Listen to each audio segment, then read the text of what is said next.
यात्रा एससीओ की है और ये यात्रा जापान की है। जापान हमारा गहरा मित्र है। ये बायलैटरल समिट है, सिर्फ ये टाइमिंग कोइंसिडेंटल है, बाकी नहीं।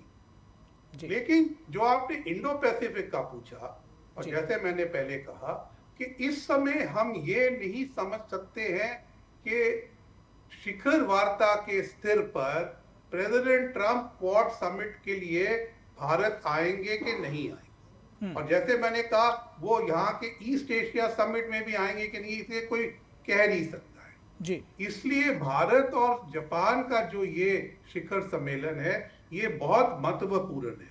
जी और मैंने और जगह पे भी ये लिखा है कि ईस्ट एशिया समिट की साइडलाइंस पे भारत, जापान और ऑस्ट्रेलिया को अपना इनफॉर्मल समिट करना चाहिए, एक दूसरे की बात समझने के लिए, और इंडो पैसिफिक में कैसे स्टेबिलिटी मेंटेन करें उसकी बारे में हमें आगे बातचीत करनी चाहिए। क्योंकि अमेरिका इस समय आगे नहीं आ रहा है, हमें अपना क्वाड का जिम्मा पीछे नहीं छोड़ना चाहिए। मैं दो बातें और आगे एम्बेसडर रखना एम्बेसडर एम्बेसडर आपको रोकना चाहेंगे। जिस तरह से अगर अमेरिका की हम बात करें तो इसको अगर मैं एक दूसरी तरह से आपसे पूछना चाहूँ कि अमेरिका अगर क्वाड में वैसी भूमिका नहीं निभाता जैसी निभाता था तो ये अमेरिका का नुकसान नहीं होगा?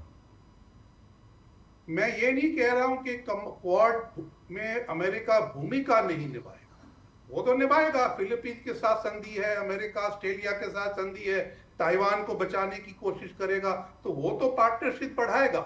लेकिन मैं शिखर सम्मेलन की बात कर रहा हूं जी उस लेवल का अगर इंटरैक्शन नहीं होगा तो क्वाड को नई दिशा नहीं मिलती है, वो एक फर्क आता है।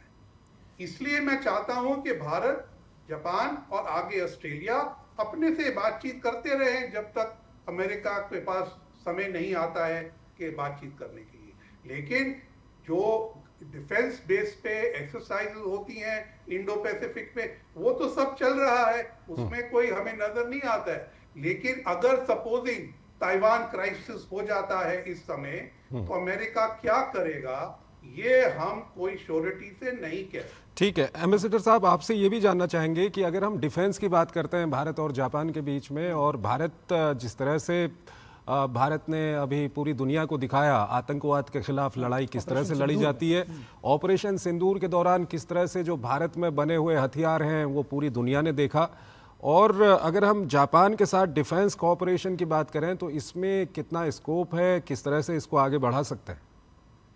धन्यवाद। जापान के साथ भारत की सेनाओं का जो जॉइंट एक्सरसाइजेज होती हैं वो अब अक्सर होती हैं, नेवी की, कोस्ट गार्ड की, एयरफोर्स की, ये कई अभ्यास होते हैं। और जापान मलाबार, मिलान और कई हमारी एक्सरसाइजेज में शामिल होता है। तो जो 10-15 साल पहले की झिझक थी वो अब नहीं है।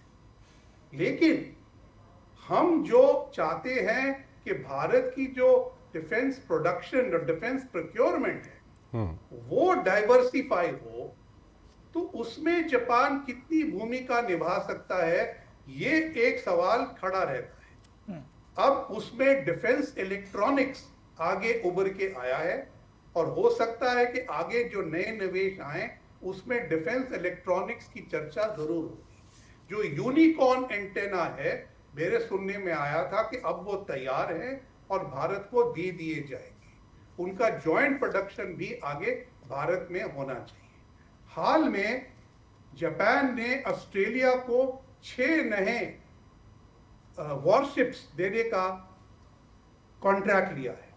तो ये एक नया एरिया खुलता है जो भारत के जो हमारे ठीक है एम्बेसडर गुरजीत सिंह, आपको रोकना चाहेंगे थोड़ी देर के लिए। हमारे पास दृश्य आने शुरू हो गए हैं जापान से, और आपको दृश्य दिखा रहे हैं कि किस तरह से वहाँ पर जो पारंपरिक स्वागत है प्रधानमंत्री का वो वहाँ पर किया गया।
ये डेलीगेट लेवल मीटिंग से पहले जापानी जो प्रतिनिधिमंडल है उनसे उनका परिचय प्राप्त करते हुए प्रधानमंत्री नरेंद्र मोदी, और इससे पहले प्रधानमंत्री नरेंद्र मोदी को गार्ड ऑफ ऑनर दिया गया। और ये तस्वीरें बेहद महत्वपूर्ण हैं जिस तरह से प्रधानमंत्री के इस दौरे में, और ये भारतीय प्रतिनिधिमंडल है और प्रधानमंत्री साथ में जापानी प्रधानमंत्री से उनका परिचय भी करा रहे हैं। ये एक रस्म भी होती है और इस लिहाज से भी ज़रूरी है कि आप जिन लोगों के साथ बैठकर मीटिंग करने जा रहे हैं कम से कम उनका परिचय एक दूसरे से प्राप्त करें। बिल्कुल, काफ़ी महत्वपूर्ण दृश्य आप इस वक्त ये देख रहे हैं। प्रधानमंत्री मोदी जापानी प्रतिनिधिमंडल से मिलते हुए, और साथ ही साथ प्रधानमंत्री वहाँ पर जो जापान के प्रधानमंत्री हैं शिगेरू इशिबा, उनको भी भारत के प्रतिनिधिमंडल से वहाँ पर मिलवा रहे हैं। और इसके बाद ये जो दृश्य हम दिखा रहे हैं, इन दृश्यों के बाद प्रतिनिधिमंडल स्तर की जो बातचीत है वो काफ़ी महत्वपूर्ण है। दोनों देशों के संबंधों को और कैसे आगे बढ़ाया जाए। जी बिल्कुल, और अब किन मुद्दों पर बात होगी, किन किन चीज़ों को आगे लेकर जाया जाएगा, क्योंकि प्रतिनिधिमंडल स्तर की जो वार्ता है वो बहुत महत्वपूर्ण है और सभी की निगाहें इस पर लगी हुई हैं कि आखिर इसमें क्या बातचीत होती है। हालांकि एजेंडा तय होता है, बावजूद उसके क्या होता है और क्या कुछ निकल कर आता है, इसको लेकर के सबकी निगाहें लगी रहती हैं।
तो गार्ड ऑफ ऑनर का निरीक्षण किया प्रधानमंत्री नरेंद्र मोदी ने। गार्ड ऑफ ऑनर दिया गया, सम्मान की बात है, और जिस तरह से प्रधानमंत्री नरेंद्र मोदी का स्वागत किया गया है वो अभूतपूर्व है। जापान के साथ जो हमारे गहरे रिश्ते हैं वो भी इसको दर्शाता है। हमारे साथ दो खास मेहमान बने हुए हैं, सुबिमल भट्टाचार्य जी और एम्बेसडर गुरजीत सिंह, जिनके साथ हम प्रधानमंत्री नरेंद्र मोदी की इस यात्रा पर चर्चा कर रहे थे। और सबसे खास बात है कि एम्बेसडर गुरजीत सिंह, भारत और जापान के बीच जो रक्षा क्षेत्र में किस तरह से आगे बढ़ सकते हैं, क्या कुछ गुंजाइश है, कितना हम आए हैं, कितना हमें जाना है आगे, इस विषय में कुछ जानकारी दे रहे थे। गुरजीत सिंह जी, आप अपनी बात पूरी करें। जी धन्यवाद। तो जैसे मैंने कहा कि जो हमारे अभ्यास होते हैं वो तो पूरे दौर से चल रहे हैं और शायद उनकी फ्रीक्वेंसी बढ़ जाए, और हमारे जो जहाज हैं एक दूसरे की पोर्ट्स में ज्यादा आएंगे। हमारी जो बेसिक अग्रीमेंट्स है वो सब इस समय स्थायी बेसिस पे साइन की हुई। लेकिन मेन थिंग इज कि अगर जो उनकी तरफ से डिफेंस सप्लाई, डिफेंस प्रोडक्शन बढ़ा दी जाए और उससे हमारे साथ कोई joint venture, transfer of technology मिले, तो हमारी जो डिफेंस बेस है वो डाइवर्सिफाई हो जाए जी।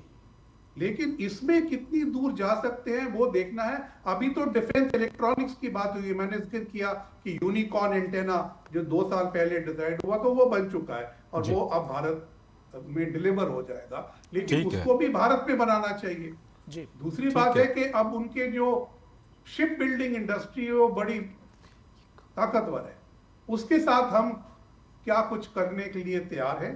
कई साल पहले जो सी प्लेन होते हैं, एम्फीबियन प्लेन्स, उनकी बात हुई थी, लेकिन वो बात कहीं गई नहीं। तो अभी जापान की जो खुद की क्षमताएं हैं वो भी थोड़ी हेसिटेंट हैं अभी, तो उनमें कॉन्फिडेंस आना चाहिए और फिर ही हमारे साथ। लेकिन एक बात जरूर है कि हमारे यहाँ क्षमता और कॉन्फिडेंस बहुत है, तो अगर हमारे साथ वो टेक्नोलॉजी शेयर करें और भारत में नए सिस्टम्स डेवलप किए जाएं, तो उसमें मेरे को लगता है एक नया एरिया ऑफ कोऑपरेशन खुल सकता है, जिसमें defence technology, defence electronics, space, missile development, ship building सब आ सकता है। ये निखिल सुबिमल जी से हम सवाल पूछेंगे इसी को लेकर के, लेकिन एम्बेसडर साहब आपसे मैं जानना चाहूँगा, प्रधानमंत्री जब अभी बिजनेस समिट को संबोधित कर रहे थे उन्होंने कहा कि भारत में राजनीतिक स्थिरता है।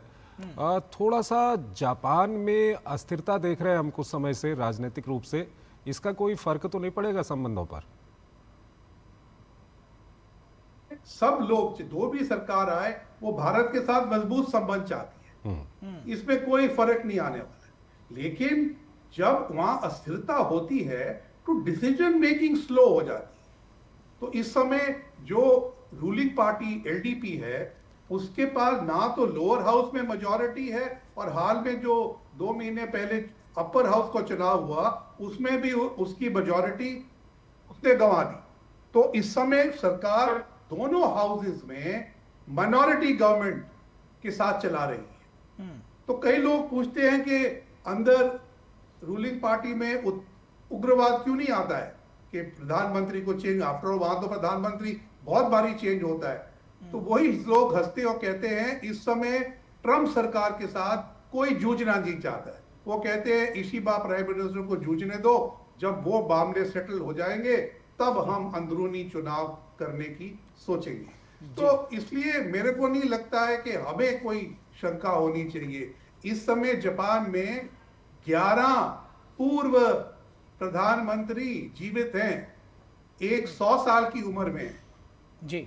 और अभी जो आज सुबह प्रधानमंत्री मोदी ने 2 पूर्व प्रधानमंत्रियों सुगा और किशिदा से बात की, ये वो हैं जो आबे के बाद प्रधानमंत्री बने जी। और अब इसी बात तो अभी उन्होंने सबके साथ बना के रखी हुई है। प्रधानमंत्री मोदी ने सुगा के साथ भी समिट की थी, किशिदा के साथ भी की थी, तो उनके संबंध सबके साथ बहुत अच्छे जी जी जी। और ये जो लाइनअप आप देख रहे हैं इसमें कुछ कहा जाता है कि आगे जाकर जो प्रधानमंत्री बनने वाले हैं वो भी इस लाइनअप में है।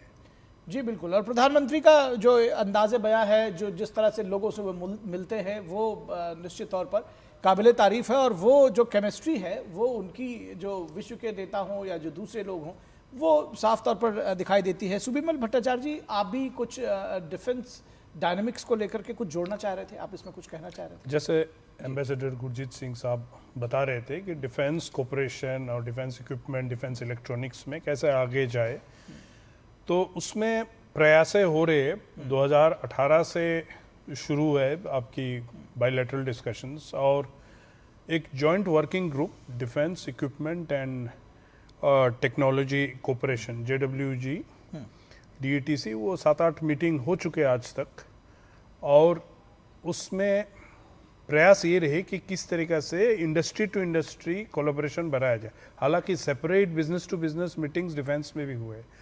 मुझे जो लगता है कि आज बहुत सारे अपॉर्चुनिटीज़ ऐसे इक्विपमेंट्स और इवन विशेषकर इलेक्ट्रॉनिक्स में हमारे सामने है, जिसमें जिस तरीक़ा से इक्विपमेंट्स को आगे AI एनेबल्ड या प्रेसिशन एनेबल्ड, और जिस तरीक़ा से ड्रोन वाले जो डिफेंस इकोसिस्टम खड़े हुए उसमें जिसमें प्रेसिशन जहाँ जा रही है, रोबोटिक्स जहाँ जा रहे हैं, वहाँ हमारे बहुत सारे MSME जो आपकी सेक्टर में कंपनीज है उनको बहुत फ़ायदा होगा अगर इनके साथ टाई अप होते हैं। हैवी इंजीनियरिंग में जापान की काफ़ी स्ट्रेंथ है, इवन मित्सुबिशी जैसे कंपनी भी डिफेंस इक्विपमेंट में आगे बढ़ते जा रहे हैं। जब से हमारा प्रधानमंत्री जी का जापान के पूर्व प्रधानमंत्री शिंजो आबे जी के साथ से एक स्ट्रेटेजिक कोऑपरेशन की बात शुरू है, तब से लगातार डिफेंस का सेक्टर में कंपनीज के बीच में बातचीत होते रहे, और आज जब हम एक्सपोर्ट्स में भी ध्यान दे रहे हैं देश से और सारे सेक्टर्स को उठा रहे हैं, मुझे लगता है कि बहुत सारे कैपेबिलिटीज़ को हम एक साथ में मिलके इसको आगे लेके जाए। इसलिए मुझे लगता है कि इसमें बहुत सारे थ्रेडबेर डिस्कशंस और होना चाहिए। ये जितने सारे लीडर्स के मीटिंग होते हैं, इसके बाद एक बड़ा अच्छा अपॉर्चुनिटी मिलता है कि इसको रीइन्वोगरेट करें और आगे मिले और बात करें। हमारे प्राइवेट सेक्टर आज जिस तरीके से डिफेंस में इन्वेस्टमेंट की है, मैंने अभी विजुअल्स में देखे कुछ सारे प्राइवेट सेक्टर डिफेंस इंडस्ट्री के लोग बैठे हुए थे, तो ये जो आज हमारे एक स्ट्रेटेजिक आप बता सकते हैं न्यूट्रलिटी हम मेंटेन कर रहे हैं। रशिया से भी डिफेंस इक्विपमेंट लेते हैं, फ्रांस से भी लेते हैं, अमेरिका से भी लेते हैं और सारे साउथ कोरिया से भी लेते हैं। तो जापान जो डिफेंस इक्विपमेंट के मामले में पीछे रहे इतने साल, और आप धीरे धीरे अपने पैसिफिस्ट वाला एंगल से थोड़ा सा धीरे कर आगे डिफेंस की तरफ आ रहा है, तो मुझे लगता है कि हमें इसको फ़ायदा उठाना चाहिए। और ये मौका है नए नए जो एरियाज डिफेंस में आ रहे, जैसे साइबर सिक्योरिटी आज के डेट में आगे साइबर वेयरफेयर आएगा, तो ऑलरेडी कोऑपरेशन कॉन्वर्सेशंस हो रहा है। हम स्पेसिफिक एक्टिविटी इसमें कोऑपरेशन की तरफ आगे जाना चाहिए। क्वाड में भी आपकी क्रिटिकल और इमर्जिंग टेक्नोलॉजीज की बातचीत आते हैं, जो इनडायरेक्टली और डायरेक्टली बहुत क्षेत्र में डिफेंस में जुड़ जाते हैं। तो इसमें भी हम किस तरीक़े से हम कोऑपरेट कर सकते हैं विद इन द क्वाड, कि हम cyber security, quantum security, space, इसमें किस तरीक़े से कंपनी टू कंपनी एक्टिविटीज़ भी यहाँ बढ़ाए। एक्सरसाइज से जैसे ऑपरेशन आपकी एक्सरसाइज मालाबार या मिलन, जिसमें भारत जापानी आपकी सोल्जर्स पार्टिसिपेट कर रही है, बहुत बढ़िया है और ये धीरे बढ़ते भी जा रहे हैं। लेकिन जब तक एक बिजनेस रिलेशनशिप उस तरीके से आगे नहीं आएगा, तो ये फॉरवर्ड लुकिंग उसमें वो कम हो जाते हैं। तो बिजनेस एक्टिविटीज़ का जो अपॉर्चुनिटीज़ है, ये हमको आगे निकल के उसको सामने रखना पड़ेगा, ताकि टारगेटेड वाइज हम इसको अगले 5 साल में एक स्पेसिफिक मिशन के हिसाब से बढ़ाए। और जापानीज कंपनीज लोग बड़े आपकी मेथोडिकल बड़े चलते हैं, इनकी 6 सिग्मा प्रोसेसेस बड़े स्ट्रॉन्ग होते हैं। तो ये अगर हमारा इसमें भी आता है, जितने हम मैन्युफैक्चरिंग की तरफ पॉलिसी सपोर्ट देते रहे, जितने हम इंक्यूबेट करते रहे, जितने हम स्टार्टअप्स को भी धीरे स्पेसिफिक सेक्टर्स को मैन्युफैक्चरिंग की दिशा में हम सपोर्ट दे रहे, इसमें बहुत फ़ायदा हुआ। निश्चित तौर पर इसमें बहुत फ़ायदा होगा। और आगे किस तरह से चंद्रशेखर, जब हम बात करते हैं कि आत्मनिर्भर रक्षा क्षेत्र में हो रहे हैं, तो किस तरह से जापानीज कोलैबोरेशन के जरिए इस बात को हम आगे बढ़ा सकते हैं, इस पर भी हम आगे चर्चा करेंगे। बिल्कुल, आगे लेकिन यहाँ जी यहाँ रुकेंगे एक छोटे से ब्रेक के लिए। दर्शकों, आप कहीं मत जाइएगा, हमारे साथ विशेष मेहमान बने हुए हैं और इस चर्चा को हम ब्रेक के बाद आगे ले जाएंगे। LIC लाया है unit linked insurance plan index plus. जीवन बीमा पाइए और निफ्टी स्टॉक्स के साथ अपने मार्केट रिटर्न्स को तेजी से बढ़ाइए। इस अट्रैक्टिव कॉम्बिनेशन के साथ अपना कल सुरक्षित कीजिए। सिर्फ 2,500 रुपए मंथली प्रीमियम से शुरुआत कीजिए। आज ही LICindia.in पर जाएं। मेरी पसंद, मेरी पसंद, मेरी पसंद, मेरी पसंद, हमारी पसंद, हम सबकी पसंद। मजबूत देश का मजबूत सरिया हो गया स्टील। स्वागत है आपका। ब्रेक के बाद प्रधानमंत्री नरेंद्र मोदी जापान में हैं और प्रधानमंत्री की जापान की यात्रा काफ़ी महत्वपूर्ण है। जापान में क्या कुछ वहाँ पर कार्यक्रम चल रहे हैं, प्रधानमंत्री किन नेताओं से मुलाकात कर रहे हैं, ये लगातार हम आपको बता रहे हैं। और साथ ही साथ हमारे साथ दो विशेष मेहमान यहाँ पर जुड़े हुए हैं, उनसे हम लगातार बातचीत कर रहे हैं प्रधानमंत्री की जापान यात्रा पर। Ambassador retired Gurjeet Singh, senior farmer diplomat हमारे साथ मौजूद हैं। सुबिमल भट्टाचार्य जी, सीनियर जर्नलिस्ट कॉलमनिस्ट हमारे साथ मौजूद हैं। एम्बेसडर गुरजीत सिंह जी, आपसे जानना चाहेंगे कि दिसंबर 2015 में प्रधानमंत्री आबे भारत आए थे और उनकी प्रधानमंत्री मोदी के साथ एक बैठक हुई थी और उस समय भारत जापान विजन 2025 की बात की गई थी। और आज जब 2025 में प्रधानमंत्री मोदी जापान गए हुए हैं, किस तरह से आप इसको देखते हैं? क्योंकि कई सारे क्षेत्र हैं जिनमें काम हो चुका है, लेकिन कई सारे ऐसे क्षेत्र भी हैं जिनमें काम होना बाकी है। वो क्षेत्र कौन कौन है, क्या कुछ आप कहेंगे? धन्यवाद। तो मेरा ख्याल जो इस विजिट हो रही है, इसमें एक नई विजन आके उभर के आएगी, क्योंकि 2025 तो हो गया, अब 2035 की विजन आनी है, तो वो मैं लगता अभी आएगी। दूसरी बात जो भट्टाचार्य जी साहब ने बोला, मैं इनके साथ बिल्कुल सहमत हूं। हमारे जो संबंध में अगर कोई गैप है, वो B2B कनेक्टिविटी का गैप है, बिजनेस टू बिजनेस। और आगे जाके भी अगर हमें प्रोग्रेस करनी है तो बिजनेस को आगे आना पड़े। ये जो मीटिंग होती हैं, जैसे आपने आज दिखाया, उसमें तो कई बिजनेसमैन बैठे होते हैं, लेकिन उनका जापान के साथ कितना सक्सेस रेट है ये कोई कह नहीं सकता है। और जापान ने अक्सर कहा है कि भारत में मर्जर और एक्विजिशन और कॉम्पिटिटिवनेस की कमी है। उसका मतलब क्या है? उसका मतलब यही है कि हमारे जो बिजनेस कम्युनिटी है वो पूरी तरह भारत जापान विजन के अंदर टिक नहीं पा रही है और वीकनेस वहां पर है। तो हमें अगर निवेश आगे $68 बिलियन तक ले जाना है, तो उसमें क्या भारतीय कंपनियों का रोल नहीं होगा? क्या सारा जापानीज कंपनी खुद आके यहां कर लेगी अकेले ही? इसमें मैं देखता हूं कि जो बड़ी कंपनियां हैं, जो कई अरसे से हमारे रिस्पॉन्सिबिलिटी ले रखी है, उनका रोल कम होता दिखता है। और जो स्टार्टअप्स है और छोटी कंपनियां हैं, उनका रोल जापानी कंपनियों के साथ ज्यादा दिखता है।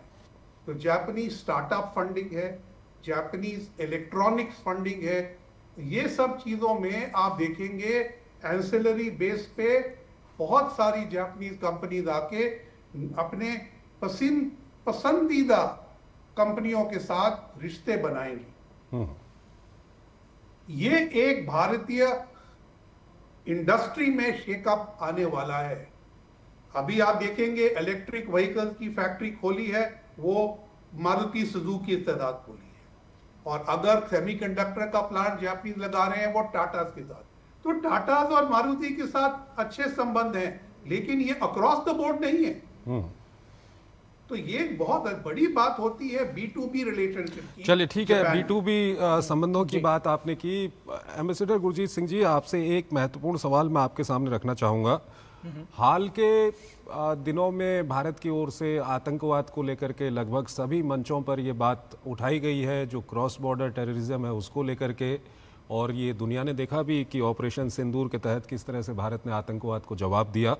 दूसरा, प्रधानमंत्री मोदी जब भी वैश्विक नेताओं से मिलते हैं, वो जो संयुक्त राष्ट्र या जो इंटरनेशनल फोरम्स हैं वहाँ पर रिफॉर्म की वो बात करते हैं। और तीसरा, इस वक्त जो एक आर्थिक स्वार्थ की राजनीति चल रही है दुनिया में, जिस तरह से उसको आप टैरिफ की राजनीति कह लें, इन तीनों विषयों पर अभी जब वहाँ पर बात हो रही है दोनों नेताओं के बीच में, क्योंकि जापान और भारत दोनों दुनिया के बड़े देश हैं और लगभग हर बड़े मंच पे दोनों मौजूद हैं, इन तीनों विषयों पे क्या कुछ आप कहेंगे? सबसे पहले तो रही आतंकवाद की बात। जापान हमेशा भारत के साथ खड़ा रहा है आतंकवाद के विरुद्ध में, अभी पहलगाम के बाद भी, तो उसमें हमको कोई शंका नहीं। जापान हमेशा हमारा मित्र है और हमारे साथ काउंटर टेररिज्म, एंटी टेररिज्म में खड़ा है। तीसरी बात आपने कही कि जो इस समय टैरिफ की प्रॉब्लम है, वो जापान भी उतने ही प्रॉब्लम से जूझ रहा है, तो वो भारत के साथ चाहता है कि हम कोई ऐसा सिस्टम बनाएं जहां हमारी जो आपस में ट्रेड और इन्वेस्टमेंट है वो इन चीजों से बचे। लेकिन इस रीजन में हम आरसीईपी के मेंबर नहीं हैं जो जापान है, टीपीपी के मेंबर नहीं जो जापान है, IPEF एक है जिसमें हम दोनों मेंबर हैं। तो क्या उसका बेस बन सकता है कि हम दोनों फिर बाकी देशों के साथ एक सप्लाई चेन रेजिलियंस इनिशिएटिव ले के आसियान के देश, भारत, ऑस्ट्रेलिया, जापान, हम हमारे रीजन में कुछ सप्लाई चेन बेस पे कनेक्टिविटी बनाएं इंडस्ट्रीज। ये मैं समझता हूं एक बड़ा मुद्दा हो सकता है। बाकी रही बात जो प्रोडक्टिविटी की है, वो भारत में निवेश होगा, चाहे वो जॉइंट वेंचर्स हो चाहे सिंगल ओन्ड बिजनेस। हमें तैयारी करनी है कि उस निवेश को हम कैसे करेंगे और कैसे जॉइंट वेंचर बना सकते हैं। एक साथ में मैंने आपसे पूछा था कि किस तरह से जो रिफॉर्म की मांग लगातार भारत की ओर से रही है अंतर्राष्ट्रीय मंचों पर, उसमें जापान के साथ बातचीत कितनी महत्वपूर्ण हो सकती है? बहुत महत्वपूर्ण है कि सबसे बड़ा निवेश तो जापान ही समझ लीजिए, एक सिंगल कंट्री का। तो उनकी जो मांगे हैं वो हमें देखनी चाहिए, लेकिन वो मांगे उभर के नहीं आती क्योंकि एक यहाँ पर सिस्टम बना हुआ है जिसमें फास्ट ट्रैक सिस्टम है, जहां जापानी कंपनियों की जो भी असुविधा होती है वो डिपार्टमेंट ऑफ इंडस्ट्रियल प्रमोशन और पॉलिसी के एक माध्यम से उसको सुलझाया जाता है, तो वो चलता है। लेकिन जो पॉलिसी बेस पे रिफॉर्म है, जैसे लेबर रिफॉर्म है, इसके लिए जापानीज अभी भी वेट कर रहे हैं। तो ये एक अच्छा मौका है कि हमें, जैसे प्रधानमंत्री ने खुद बोला है कि हम एक जोर शोर से रिफॉर्म की ओर बढ़ेंगे, उससे जापानीज इकोनॉमी और जापानीज कंपनियों के ऊपर अच्छा प्रभाव पड़ेगा और वो आने में और खुश होंगे। जी निश्चित तौर पर। और ये दरअसल जो चर्चा है इसमें बहुत सारे जिसको कहते हैं कि एक के बाद एक पॉइंट्स निकल रहे हैं, लेकिन एम्बेसडर गुरजीत सिंह हमारे साथ जुड़ने के लिए आपका बहुत बहुत शुक्रिया अमन। और यहाँ रुकेंगे एक छोटे से ब्रेक के लिए। दर्शकों आप कहीं मत जाइएगा, हम जल्द हाजिर होंगे ब्रेक के बाद। जब धरती चीर कर निकलता है लोहे का पत्थर और मिलता है मोंगिया के जोश से, फिर तपता है, पिघलता है और बनता है फौलाद। अब होता है सरिया सारी खूबियों के साथ। मोंगिया स्टील, मजबूत देश का मजबूत सरिया। इसमें है फौलादी ताकत, ये कड़े इम्तिहानों से नहीं डरता, इसे सालों का तजुर्बा है। इसलिए मैं भी सूर्या पाइप्स का फैन हूँ। देश की तरक्की के सच्चे साथी। सूर्या है तो भरोसा है। स्वागत है आपका ब्रेक के बाद। और प्रधानमंत्री नरेंद्र मोदी इस समय जापान की यात्रा पर हैं। भारत जापान दो देश एक दृष्टि, और इसके साथ हम आगे बढ़ रहे हैं। आपको बता दें कि भारतीय प्रधानमंत्री उन्होंने अपनी जापान यात्रा से पहले जापान के अखबार में दिए गए एक लिखित साक्षात्कार में दोनों देशों के बीच सहयोग बढ़ाने पर जोर दिया है। प्रधानमंत्री मोदी ने कहा है कि भारत और जापान रक्षा सहयोग को मजबूत करेंगे और नई तकनीकी साझेदारियों को आगे बढ़ाएंगे। इस इंटरव्यू में पीएम मोदी ने कहा कि सुरक्षा सहयोग पर 2008 में हस्ताक्षरित भारत जापान संयुक्त घोषणा पत्र के संशोधित संस्करण से इंडो पैसिफिक को सुरक्षित और स्थिर बनाने में हमारी महत्वाकांक्षा को आगे बढ़ाया जाएगा। इसमें आर्थिक सुरक्षा और रक्षा उद्योग सहयोग जैसे नए क्षेत्र शामिल होंगे। पीएम मोदी ने रक्षा सहयोग को भारत जापान रिश्तों के बारे में बताते हुए कहा कि दोनों देश मिलकर अगली पीढ़ी के रक्षा प्लेटफॉर्म्स तैयार कर सकते हैं जो तीसरे देशों को भी निर्यात किए जा सकते हैं। जापान, भारत, संयुक्त राज्य अमेरिका और ऑस्ट्रेलिया वाले क्वाड गठबंधन पर प्रधानमंत्री मोदी ने कहा कि इसका दायरा समुद्री सुरक्षा, आपदा राहत और अंतरिक्ष सहयोग तक बढ़ा है और ये क्षेत्र और विश्व के लिए ठोस परिणाम दे रहा है। पीएम मोदी ने बताया कि भारत क्वाड के सभी साथी सदस्यों के साथ और उनके रूप में जापान के साथ अपनी साझेदारी को महत्व देता है और नई महत्वाकांक्षाएं निर्धारित करने के लिए जापान के साथ मिलकर काम करने के लिए तत्पर है। प्रधानमंत्री ने सेमीकंडक्टर उत्पादन को भारत जापान साझेदारी का मुख्य स्तंभ बताया और कहा कि भारत की क्षमताओं और जापान की उन्नत तकनीक से मजबूत सप्लाई चेन तैयार की जा सकती है। मुंबई अहमदाबाद बुलेट ट्रेन परियोजना को पीएम मोदी ने फ्लैगशिप करार दिया और कहा कि यात्री सेवाएं कुछ वर्षों में शुरू होंगी। इसके साथ ही उन्होंने 7,000 किलोमीटर लंबा हाई स्पीड रेल नेटवर्क बनाने की महत्वाकांक्षा जताई और इसमें जापानी कंपनियों की सक्रिय भागीदारी का स्वागत किया। तो बहुत सारी बातें प्रधानमंत्री ने इस इंटरव्यू में कहीं सेमीकंडक्टर क्षेत्र में किस तरह से आगे बढ़ना है, किस तरह से इंफ्रास्ट्रक्चर डेवलपमेंट की बात भी उन्होंने इसमें कही। सुबिमल भट्टाचार्य जी हमारे साथ इस पूरी चर्चा में जुड़े हुए हैं। प्रधानमंत्री का आपने इंटरव्यू देखा, कैसे कमेंट करेंगे इसको लेके?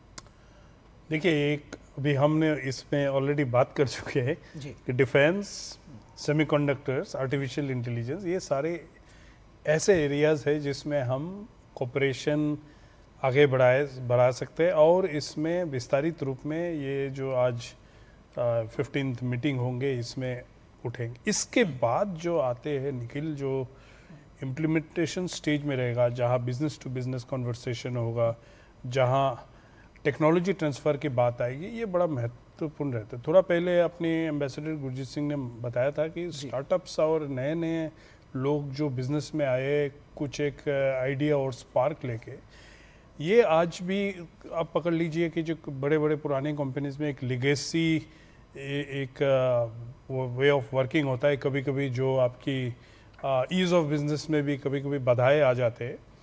तो ये मुझे लगता है कि ये स्टार्टअप्स की जो आइडियाज़ है और हमारे नौजवानों में इतने स्किल्स है, इतने टैलेंट्स है कि अलग अलग आइडियाज़ वो हमारे पास लेके आ रहे हैं कि किस तरीके से हम प्रॉब्लम्स सॉल्व करें। तो उसमें जापानीज टेक्निक इस्तेमाल करना और कैसे आगे लाना एक बड़ा इम्पोर्टेंट होता है। जो ये तीनों क्षेत्र जिसमें अभी प्रधानमंत्री की इंटरव्यू में हम देखे कि डिफेंस, सेमीकंडक्टर, ये सारे जो थे, चिप, सेमीकंडक्टर इंडस्ट्री में आज जो हम 10 कंपनीज शुरुआत की है, जो ऑलरेडी 6 ऑलरेडी काम शुरू हो चुके हैं और 4 अभी शुरू होगा। तो ये जो है वो क्यों है? इसलिए क्योंकि जो चिप जो हर चीज़ में, हर डिवाइस में आज होते हैं, वही फर्स्ट पॉइंट ऑफ सिक्योरिटी होता है और फर्स्ट पॉइंट ऑफ सिक्योरिटी होने के नाते वो डिफेंस में जब इस तरीके से चिप जाते हैं उसका महत्व और बढ़ जाते हैं। तो आज ये चिप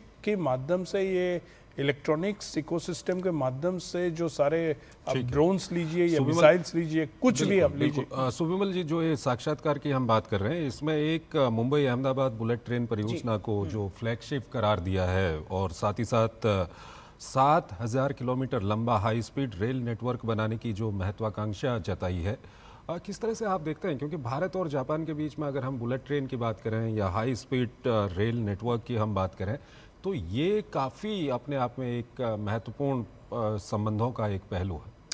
ज़रूर चंद्रशेखर जी, हमारे देश में जो प्रयास हो रहे हैं कि आप रेलवेज़ को कैसे रिफॉर्म करें और हाई स्पीड ट्रेन सिस्टम लाए, तो ये जो शुरुआती बातचीत है, ये अहमदाबाद मुंबई वाली बुलेट ट्रेन की सेक्टर और इसको एक फ्लैगशिप प्रोजेक्ट के जरिया दिया जाता है, उससे बहुत फ़र्क पड़ेगा कि इसको टाइम और कॉस्ट के हिसाब से और नई टेक्नोलॉजी की सपोर्ट से इसको आगे शुरू कर दिया जाए। तो इसमें जैसे अभी बातचीत हो रही है कि जापानीज़ शिंकानसेन कोचेस भी यहाँ लाने की बात हो रही है। तो आगे जो ये तो पहली सेक्टर, इसके बाद और कई सेक्टर से जो बिजनेस का पॉइंट ऑफ व्यू से बड़ा महत्वपूर्ण होता है, उसमें भी आप बुलेट ट्रेन धीरे धीरे लागू करना पड़ेगा। अब बात है कि जिस तरीक़ा से आज टेक्नोलॉजी की मार्च हो रहा है, जिस तरीक़ा से हम जापानीज हेवी इंजीनियरिंग की स्ट्रेंथ और सक्सेस स्टोरी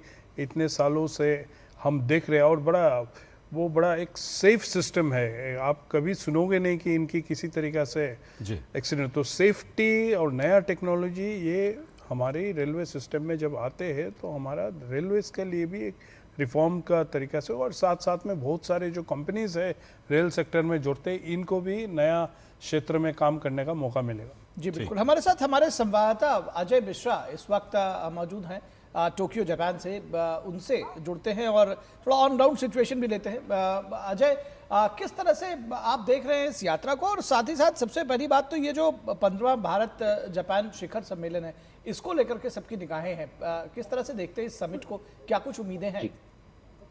बिल्कुल सही कहा आपने निखिल, आपने इस वक्त हम भी प्रतीक्षा कर रहे हैं इस 15वें शिखर सम्मेलन से क्या बड़ी बातें निकल करके आती हैं, क्योंकि ये बहुत ही इम्पोर्टेंट है। 2022 के बाद हमें अपने रिश्तों की फिर से समीक्षा करनी है।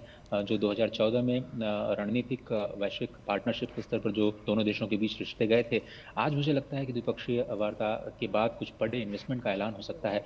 बहुत सारी मीडिया रिपोर्ट्स में कहा जा रहा है कि शायद अगले 10 सालों के लिए एक निवेश का बड़ा रोड मैप आज सभी के सामने आ सकता है। आज आपने देखा जो शिखर सम्मेलन हो रहा था उसमें 170 से ज़्यादा एमओयूज बीते 2 सालों में साइन किए गए हैं भारत और जापान के बीच में, और उनको कैसे सरकारी जो अनुबंध होते हैं उनको कैसे प्रोटेक्शन दिया जाए, निवेश को कैसे प्रोटेक्शन दिया जाए, तो उसको लेकर के बात हो सकती है। साथ ही साथ कुछ कई नए क्षेत्र हैं जिनमें अब दोनों ही देश अपनी साझेदारी को और भी स्ट्रांग करते हुए नजर आएंगे। स्पष्ट तौर पर देखें तो चाहे वो एमएसएमई से लेकर के किसान तक देखें, बुनियादी ढांचे से लेकर के विकास की हर धारा तक जो भारत और जापान के बीच में सहयोग हुआ है बीते केवल 2 सालों में, $13 बिलियन का जो इन्वेस्टमेंट है वो जो कमिटमेंट है वो बहुत बड़ी जीत दिखाता है दोनों देशों के बीच जो संबंध है। और आगे जाते हुए मुझे लगता है कि ये कमिटमेंट और भी बढ़ सकता है। हम सभी को इंतज़ार है। इस वक्त शिखर वार्ता चल रही है। इससे पहले प्रधानमंत्री के ऑफिस में गार्ड ऑफ ऑनर दिया गया प्रधानमंत्री नरेंद्र मोदी को, एक तरह से देश का सम्मान, और उसके बाद आधिकारिक स्तर की जो फॉर्मल मीटिंगें चल रही है। कई सारे दौरों की बातचीत के बाद में ऐसा लगता है कि साइंस एंड टेक्नोलॉजी, क्योंकि 2025 को साइंस टेक्नोलॉजी और इनोवेशन का ईयर भी घोषित किया गया है, तो ऐसा लगता है कि क्रिटिकल एंड इमर्जिंग टेक्नोलॉजीज में, सेमीकंडक्टर में, आर्टिफिशियल इंटेलिजेंस में कुछ बड़े समझौते देखने को मिल सकते हैं। खास ही इसके साथ ही न्यूक्लियर एनर्जी, क्लीन एनर्जी और अगर आप बात करें स्पेस सेक्टर तो उसमें भी सहयोग देखने को मिल सकता है। आगे जाते हुए हमें ये भी लग रहा है कि भारत से स्किलिंग पर बहुत फोकस होगा। स्किल टैलेंट पूल कैसे आ पाए, क्योंकि आज प्रधानमंत्री नरेंद्र मोदी ने भी कहा कि जापान को भारत के युवाओं का फ़ायदा उठाना चाहिए और एक बड़े टैलेंट पूल का निर्माण करना चाहिए जिससे make in India, make for the world हो पाए। तो make in India with the Japanese companies, make for the world with the Japanese companies का ये जो प्रयास है, वो जो नारा है, वो कैसे आगे बढ़ता हुआ दिखाई देगा, उसकी बानगी हम इसी बात से देख सकते हैं कि दोनों ही नेता लगातार जो आज पूरे दिन जो बातचीत चल रही है उसमें ये माना जा रहा है कि जो एमओयूज साइन हुए हैं बिजनेस साइड में, तो हमें पता है कि 170 एमओयूज 2 साल में साइन हुए हैं। अब देखना होगा कि दोनों गवर्नमेंट के बीच में कौन से बड़े क्षेत्र हैं जिन पर समझौते पर सहमति बनती है। तो आर्थिक तौर पर ये काफ़ी इंपॉर्टेंट माना जा रहा है। रणनीतिक तौर पर हम आगे बात कर सकते हैं इसमें। अजय, चंद्रशेखर जोशी बोल रहा हूँ। अजय, आप भारत में जो आर्थिक बदलाव आ रहे हैं, आर्थिक विकास जो हो रहा है, उस पर भी आप करीबी नज़र रखते हैं, और वहाँ पर बिजनेस कम्युनिटी को संबोधित करते हुए प्रधानमंत्री ने कहा कि रिफॉर्म, परफॉर्म और ट्रांसफॉर्म है भारत का मंत्र, और ईज़ ऑफ डूइंग बिजनेस के नियमों को सरल किया गया है। इस सब के बीच जो इन्वेस्टर्स वहाँ पर हैं, जो बिजनेस कम्युनिटी के लोग वहाँ पर हैं, उनमें किस तरह की प्रतिक्रिया आप देख रहे थे? देखिए चंद्रशेखर, आपने बहुत ही अच्छा सवाल किया, इसलिए क्योंकि जापान का जो रुख है इस वक्त, जो पूरी दुनिया में प्रोटेक्शनिज्म का दौर चल रहा है, जापान का इन्वेस्टमेंट आसियान और चीन दोनों ही क्षेत्रों में घट रहा है, और इसका फायदा भारत को दिखाई दे रहा है। और इसीलिए प्रधानमंत्री ने ये भी कहा कि भारत में 80% जो कंपनियां हैं वो अब अगले 2 सालों में निवेश बढ़ाना चाहती हैं। ये जेट्रो जो यहाँ की एसोसिएशन है उसका मानना है।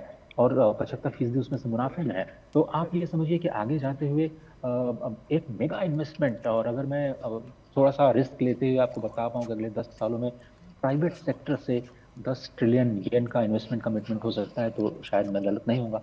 इसमें सरकार का अनुदान शामिल नहीं है, वो एक अलग बात है, लेकिन जिनसे भी मैंने बात की वो भारत के टैलेंट पूल को लेकर के काफ़ी आशान्वित हैं। जो कमिटमेंट दिखाई देता है भारतीय युवाओं में अपने काम के प्रति को लेकर काम के प्रति, और जो ईमानदारी से जिस ईमानदारी से वो काम करते हैं, उस कमिटमेंट को लेकर के जापान को काफ़ी भारत पसंद आता है, आकर्षक लगता है। और वैश्विक ग्रोथ में जिस तरह से आपने कहा कि भारत 18% का योगदान दे रहा है, दुनिया की तीसरी सबसे बड़ी इकॉनमी है, बनने जा रहा है, जिसकी बात लगातार कर रही है। और रिफॉर्म्स के जरिए प्रधानमंत्री ने यह भी हिंट किया कि आगे आने वाले दिनों में हम डीरेगुलेशन करने जा रहे हैं। तो बहुत सारे सेक्टर्स ऐसे हैं जिनको डीरेगुलेट किया जाएगा, जिसमें न्यूक्लियर एनर्जी है, स्पेस सेक्टर है जिसको और खोलने की बात की जा रही है। तो कुछ ऐसे नियमों में भी ढील दी जा सकती है जिससे जापान और भारत और ज़्यादा करीब आए।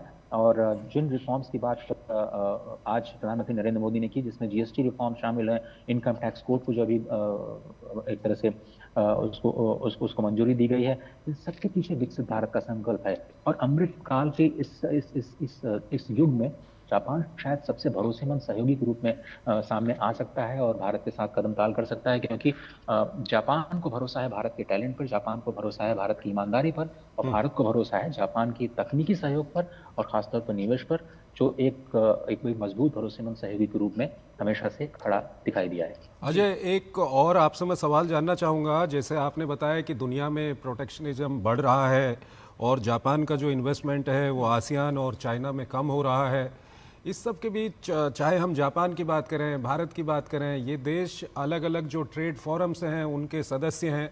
ऐसे में नए विकल्पों को तलाशने में, नए बाजारों को तलाशने में दोनों एक दूसरे के लिए कितने मददगार साबित हो सकते हैं?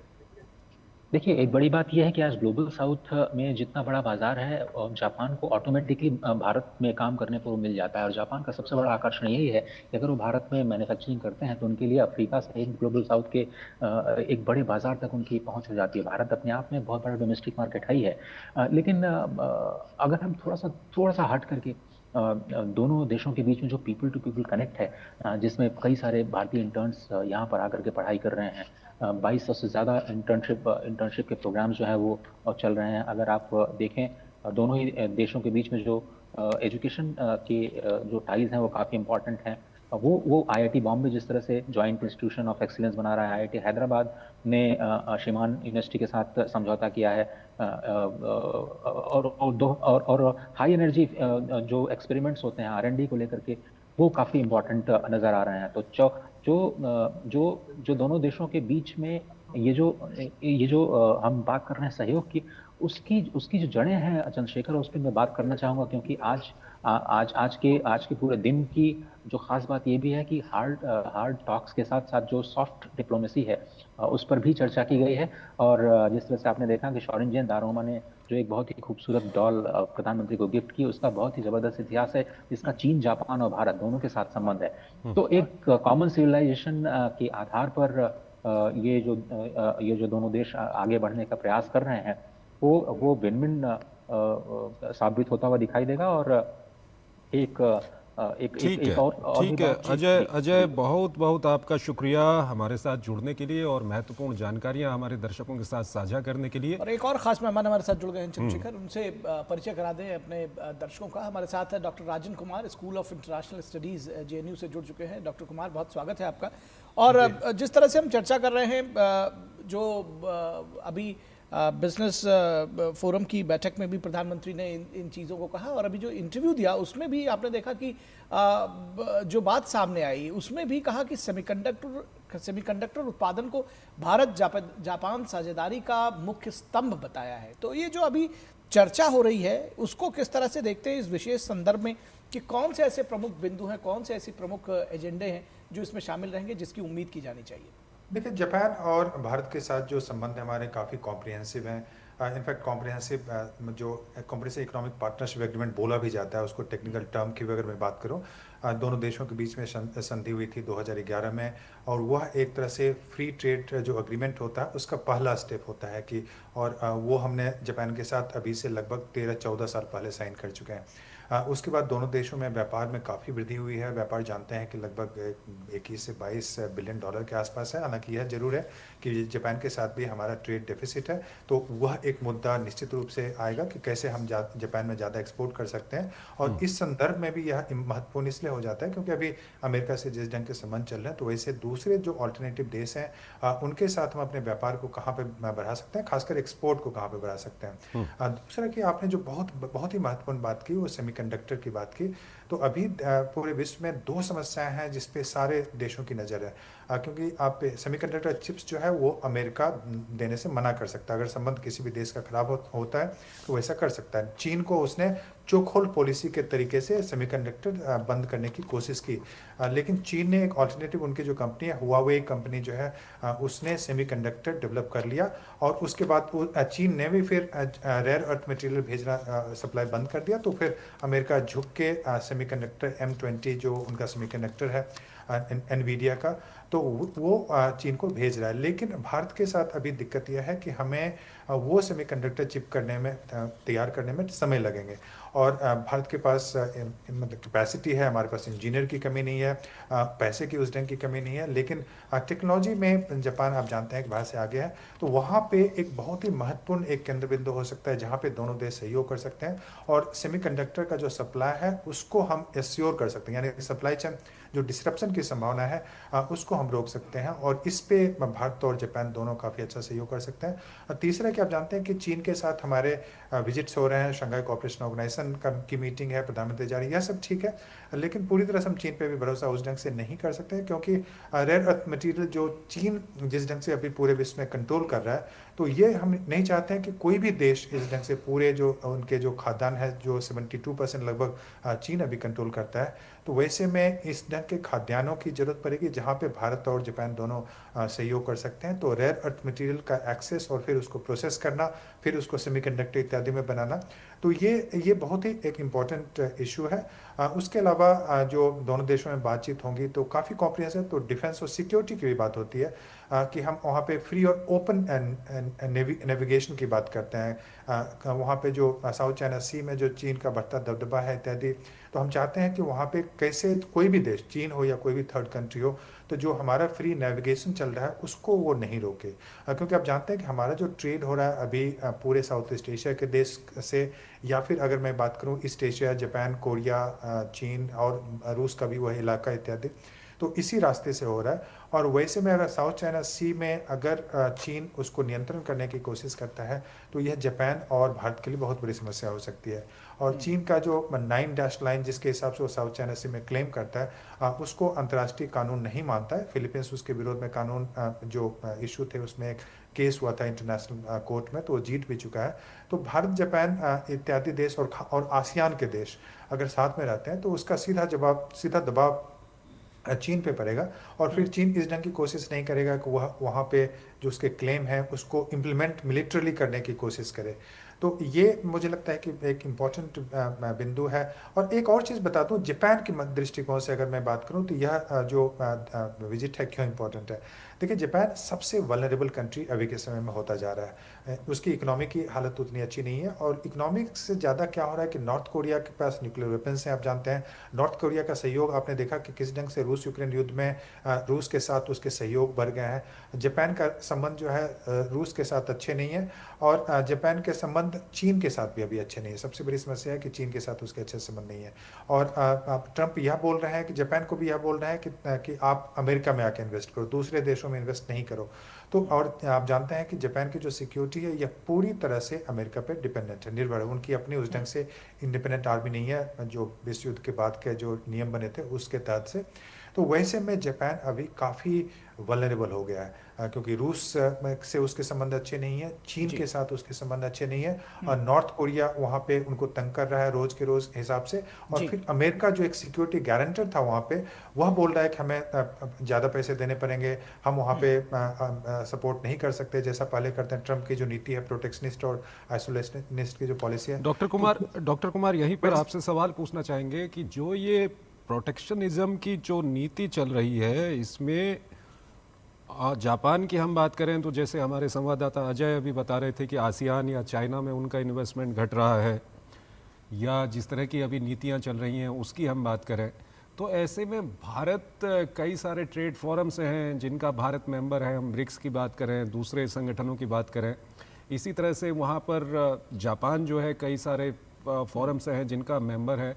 तो दोनों एक दूसरे की कैसे मदद कर सकते हैं प्रोटेक्शनिज्म के इस समय पर वैकल्पिक रास्तों की तलाश में? देखिए, सबसे महत्वपूर्ण भारत के दृष्टिकोण से अगर मैं बात करूं तो सबसे महत्वपूर्ण यह है कि हम अपने एक्सपोर्ट को जापान में बढ़ाएं। जैसा कि मैंने बताया कि हम लगभग जापान से 18 बिलियन का सामान मंगाते हैं, 17 से 18 बिलियन के आसपास का पिछला आंकड़ा देखेंगे, और केवल 5 बिलियन एक्सपोर्ट करते हैं। तो ऐसे तो नहीं चलेगा ना। ट्रेड डेफिसिट सब जगह पे कवर करने की कोशिश कर रहा है। अमेरिका और भारत का जो विवाद है ट्रेड डेफिसिट को लेकर है, तो वैसे में जापान को भी अपने नियमों को बदलने की जरूरत पड़ेगी और हमें वहाँ पे निगोशिएट करने की जरूरत पड़ेगी। लेकिन अभी जापान से बहुत ज़्यादा इन्वेस्टमेंट की उम्मीद भारत को नहीं रखनी चाहिए। उसके दो कारण हैं। एक तो कि जापान की इकोनॉमी की हालत उतनी अच्छी नहीं है जितने की 1990 के दशक में होती थी। 1990 के दशक में बता दूं कि जो जापान था वो सेकंड लार्जेस्ट, दूसरी सबसे बड़ी विश्व की अर्थव्यवस्था होती थी। आप लोग जब बच्चे होंगे और मैं जब कॉलेज में था, तो वैसे अभी लेकिन जापान 5वीं अर्थव्यवस्था हो चुकी है। जो दूसरी से आप समझिए कि 5वीं पे जा चुका है। और एक दूसरी बात यह भी है कि अभी अगर चीन की बात करूं, चीन और जापान की तुलना करूं, तो चीन 4 से 5 गुना ज़्यादा जापान की जो अर्थव्यवस्था उससे बड़ी अर्थव्यवस्था हो चुकी है। भारत की अर्थव्यवस्था अभी जापान को ओवरटेक कर चुका है, उससे बड़ी अर्थव्यवस्था हो चुकी है। पिछले 3 वर्षों की मैं बात करूं कि जापान से कितने इन्वेस्टमेंट भारत में आया है, तो आप देखेंगे कि वो फिगर है कभी 2 बिलियन के आसपास है, कभी 3 बिलियन के, उससे ज़्यादा नहीं इन्वेस्टमेंट आया है। तो यह उम्मीद करना कि जापान से बहुत ज़्यादा इन्वेस्टमेंट अभी भारत में आएगा, मुझे लगता है कि वो थोड़ी दिक्कत वाली बात है। वहाँ पे हमें ज़्यादा एक्सपेक्ट नहीं करना चाहिए, और खासकर इसलिए भी क्योंकि ट्रंप क्या क्या है, वहाँ का जो सॉफ्ट बैंक और दूसरे जो इन्वेस्टर्स हैं वहाँ पे, जापानीज इन्वेस्टर, उनको बुला के उन पर दबाव डाल रहा है कि तुम अमेरिका में इन्वेस्ट करो। और इन्होंने कमिट भी किया है, $100 बिलियन, $500 बिलियन इत्यादि उन्होंने कमिट किया है कि वो अमेरिका में इन्वेस्ट करेंगे। अब कहाँ तक वो पॉलिसी सक्सेसफुल होता है मुझे नहीं पता, लेकिन यह मान के चलें कि अभी जापान का भी रुख जो है अमेरिका की ओर रहेगा, और क्योंकि जापान के पास अपनी सिक्योरिटी नहीं है, और वैसे में मुझे लगता है कि हमें इन्वेस्टमेंट नहीं, लेकिन यह जरूर है कि जो दूसरे फोरम्स हैं, जैसे क्वाड के फोरम जिसकी आपने बात की, कि हम बहुत सारे मल्टीलैटरल फोरम्स हैं जहाँ पे हम उनके साथ कोऑपरेट करते हैं। बायलैटरल इंस्टीट्यूशनल मैकेनिज्म बहुत स्ट्रांग है। मैं आपसे ये पूछूं कि कितने सारे देश हैं जहाँ पे प्रधानमंत्री मोदी या वहाँ के प्रधानमंत्री या राष्ट्रपति हर एक साल मिलते हैं? तो बहुत कम देश हैं। आप रूस का नाम शायद लेंगे और फिर जापान का नाम लेंगे, उसके बाद ऐसे देश जहाँ पे कि एक बायलैटरल एक 2+2 की मीटिंग होती है जिसमें डिफेंस मिनिस्टर और जो हमारे external affairs minister, foreign minister होते हैं, वो हर एक साल मिलते हैं। तो जापान के साथ ऐसा होता है, फिर रूस के साथ ऐसा होता है। तो इंस्टीट्यूशनल जो मैकेनिज्म है हमारा बहुत स्ट्रांग है उनके साथ। हम जापान के साथ कोऑपरेट करते हैं क्लाइमेट चेंज के इशू पे, हम जापान के साथ कोऑपरेट करते हैं G20 में, हम जापान के साथ कोऑपरेट करते हैं क्वाड में, और हमारे मलाबार एक्सरसाइजेस भी मिलिट्री एक्सरसाइजेस होते थे इसके साथ, जापान के साथ। तो वैसे में हमारा कोऑपरेशन जो है इनके साथ काफ़ी, जापान के साथ काफ़ी स्ट्रांग है, काफ़ी इंस्टीट्यूशनलाइज्ड है। और सबसे अच्छी बात मैं बता दूं कि जापान को लेकर भारत में सेंटिमेंट बहुत पॉजिटिव है, और भारत को लेकर जापान में भी पॉजिटिव सेंटिमेंट बहुत पॉजिटिव है, और ट्रस्ट फैक्टर काफ़ी ज़्यादा है। अगर जापान अमेरिका के दबाव में नहीं आता है तो हमारे संबंध काफ़ी अच्छे बने रहेंगे। जी जी जी, बिल्कुल आपने बहुत सारी बातें महत्वपूर्ण, इसमें कहीं गागर में सागर भरा अगर मैं कहूँ तो गलत नहीं होगा। लेकिन एक चीज़ सुविमल भट्टाचार्य जी, मैं इन्हीं की बातों से, डॉक्टर राजन कुमार की बातों से आगे ले जाते हुए कि निश्चित तौर पर जापान की अर्थव्यवस्था अभी थोड़ी क्राइसिस ज़रूर है वहाँ पे, बावजूद जब तकनीकी दक्षता और जब हम टेक्नोलॉजी ट्रांसफ़र, ख़ासतौर पर रक्षा क्षेत्र में हम आत्मनिर्भर भारत की ओर बढ़ रहे हैं, जब हम सेमीकंडक्टर की बात करते हैं, जब AI की बात करते हैं, उसमें जिसको कहते हैं कि स्काई इज़ द लिमिट। जी, जैसे कि मैंने पहले भी बताया कि आज ऐसा मौका आए है हमारे सामने, जो नए टेक्नोलॉजी में जहां हमारे स्किल है, जहां हमारे आइडियाज़ है, लेकिन कुछ क्षेत्र में जापान ने ऑलरेडी इसको इम्प्लीमेंट कर चुका है, या इसकी जो लर्निंग कर्व है उसके एक्सपीरियंस हम उसका फ़ायदा उठा के हमारे इसके टैलेंट को इस्तेमाल करके कलेक्टिवली जॉइंटली कुछ कर सकता है, जो आगे भी हम इसको कहीं एक्सपोर्ट कर सकता है या अपने आप इस्तेमाल कर सकता है। तो ये स्टार्टअप इकोसिस्टम में जो जापान की भूमिका है, सिर्फ टेक्नोलॉजिकल सपोर्ट नहीं बट साथ में जो इनकी जो एक प्रोसेस की प्रति जो इनकी जो प्रैक्टिस है, वो बड़े बड़े कंपनीज भी, छोटे छोटे स्टार्टअप्स भी, सब में ये प्रोसेस जो है, इससे इनका काम करने का जो सिस्टम होता है बड़ा अच्छा होता है। और ये जो डिसिप्लिन है, ये डिसिप्लिन हमारे नए इंडस्ट्रियलिस्ट बोलिए या नए जो स्टार्टअप वाले जो आगे कदम रख के आगे बढ़ेंगे, इसमें इनको बहुत फ़ायदा होगा। मुझे अपने एक्सपीरियंस से ये लगता है कि अमेरिकन इंडस्ट्रीज़ के साथ भी जो जापानीज़ की जो एक प्रोसेस और डिसिप्लिन है, ये बहुत ऊपर है। और सिक्स सिग्मा बड़ा प्रसिद्ध है, जो जापानीज़ कंपनीज वो इसको अपनाया। तो ये हमारे लिए आप कह सकते हैं कि हमेशा फाइनेंशियल इन्वेस्टमेंट भी अगर उस मात्रा में नहीं आए जो पहले आए, बट ये जो प्रोसेस आएंगे हमारे अल्टीमेटली हमारे एक स्टार्टअप इकोसिस्टम में और बहुत सारे कंपनीज को एक ग्लोबली कॉम्पिटिटिव कंपनी के हिसाब से, ग्लोबली मैन्युफैक्चरिंग एंटिटी के हिसाब से हमको मदद करेगा। और उसका फ़ायदा अगले 5 साल से 10 साल में हम देखने मिलेंगे, जो इस कोलैबोरेशन में आए हैं इनको फ़ायदा होगा। दूसरा बात है, जैसे कि प्रोफेसर कुमार ने बताया है कि ये जो हमारी एक ट्रेड डेफिसिट है, करीब $12 बिलियन की साल में जो हम ये देख रहे हैं, तो इसको हम कैसे कम कर सकते हैं। और इसको कम करने का ये भी एक प्रयास रहा कि हमारी जो सॉफ्ट स्किल्स है, हमारी जो टैलेंट्स है, जो और जापानीज इंडस्ट्रियल इकोसिस्टम में शामिल हो सकता है। तो ये इसको फैसिलिटेट करने के लिए या इसके लिए जो एक्स्ट्रा एफर्ट करना पड़ेगा, ताकि वो जापान ओरिएंटेड वर्कफोर्स बने, जैसे कि हमारे प्रधानमंत्री जी ने भी जिक्र किया था। ये मेरे ख्याल से एक मौका है देश भर में बहुत सारे नौजवानों को उसी ओरिएंटेशन में लाने का। तो एक मूवमेंट की तरफ से अगर देश में हम काम करें, तो ये लॉन्ग टर्म में और कम समय में भी ये एक डिफरेंस दिखाएगा, जो हम आज के डेट में ट्रेड डेफिसिट देख रहे हैं। बिल्कुल सुविमल जी, आपकी बात से ही कुछ बिंदु निकाल के मैं आगे बढ़ाना चाहूँगा, डॉक्टर कुमार के पास जाना चाहूँगा। डॉक्टर कुमार, जापान की एक बहुत बड़ी समस्या है, जापान में 30% से ज़्यादा लोग हैं जिनकी एज 65 हो चुकी है। वहाँ की पॉपुलेशन लगातार बूढ़ी हो रही है। ऐसे में प्रधानमंत्री ने जब अभी बिजनेस फोरम को वहाँ पर संबोधित किया, तो उन्होंने ये भी कहा कि स्किल डेवलपमेंट और पीपल टू पीपल टाइज भारतीय टैलेंट जापान की ज़रूरतें पूरी कर सकता है। जापानी भाषा व सॉफ्ट स्किल ट्रेनिंग से जापान रेडी वर्कफोर्स तैयार करने की बात कही। साझा कार्यबल से आएगी साझा समृद्धि। ये इसको किस तरह से इसको आप डिफाइन करना चाहेंगे? देखिए, ये बहुत ही महत्वपूर्ण इशू है कि जो डेमोग्राफी है पूरे जापान का, या फिर जापान की क्यों बात करूं, पूरे यूरोप की बात करूं तो वह भी सच है। वहाँ पे डेमोग्राफी बहुत बड़ा चैलेंज है। रूस में भी ये बहुत बड़ा चैलेंज है, क्योंकि एजिंग पॉपुलेशन है। जो रिप्लेसमेंट रेट है वो काफ़ी कम है। ज़्यादातर फैमिली में एक बच्चे होते हैं, तो जो रिप्लेसमेंट जो होना चाहिए वो नहीं हो पाता है। लेकिन एक बहुत बड़ी समस्या यह भी है कि ये सारे देश जो हैं, रूस, जापान या यूरोपियन देशों की बात करूं, तो ये इमिग्रेशन को उस ढंग से प्रमोट नहीं करते हैं जैसा कि अमेरिका पहले कर रहा था। लेकिन अभी अमेरिका भी H1 वीज़ा इत्यादि किस ढंग से आप कर रहा है, वहाँ पे भी एंटी इमिग्रेशन सेंटिमेंट काफ़ी स्ट्रॉन्ग होने वाला, मैं बता दूँ। जापान को यह समझना पड़ेगा, जापान और दूसरे देशों को भी यह समझना पड़ेगा, खासकर जो यूरोपीय देश हैं उनको, कि उनके पास जो स्किल्ड मैन पावर की ज़रूरत है वह उनको भारत जैसे जो देश हैं उनसे उनको लेना पड़ेगा। और यह सहयोग दोनों के हित में है, क्योंकि उनकी प्रोडक्टिविटी बढ़ेगी और हमारे लोगों को एम्प्लॉयमेंट मिलेगा। लेकिन कहाँ तक, चूँकि ये सारे देश जो अभी जापान में भी जो जिस ढंग की पॉलिटिक्स है, राजनीति जो जैसे चल रही है, तो सॉवरिज्म और नेशनलिज्म वहाँ पे भी स्ट्रॉन्ग होता जा रहा है। इमिग्रेशन की भी दिक्कत आ रही है वहाँ पे। जी, वहाँ पे, और लैंग्वेज और कम्युनिकेशन। खैर, हमारे बच्चे तो कोई भी लैंग्वेज सीख जाएंगे, मैं बता दूँ। अगर उनको आप 6 महीने से 1 साल की ट्रेनिंग देंगे, तो जो वर्किंग नॉलेज होता है, मैं यह नहीं बोल रहा कि वो लैंग्वेज के मास्टर हो जाएंगे। ये हमने रूस के में कोशिश की, ऐसा हम कर रहे हैं, और वहाँ जापान में भी हम कर सकते हैं।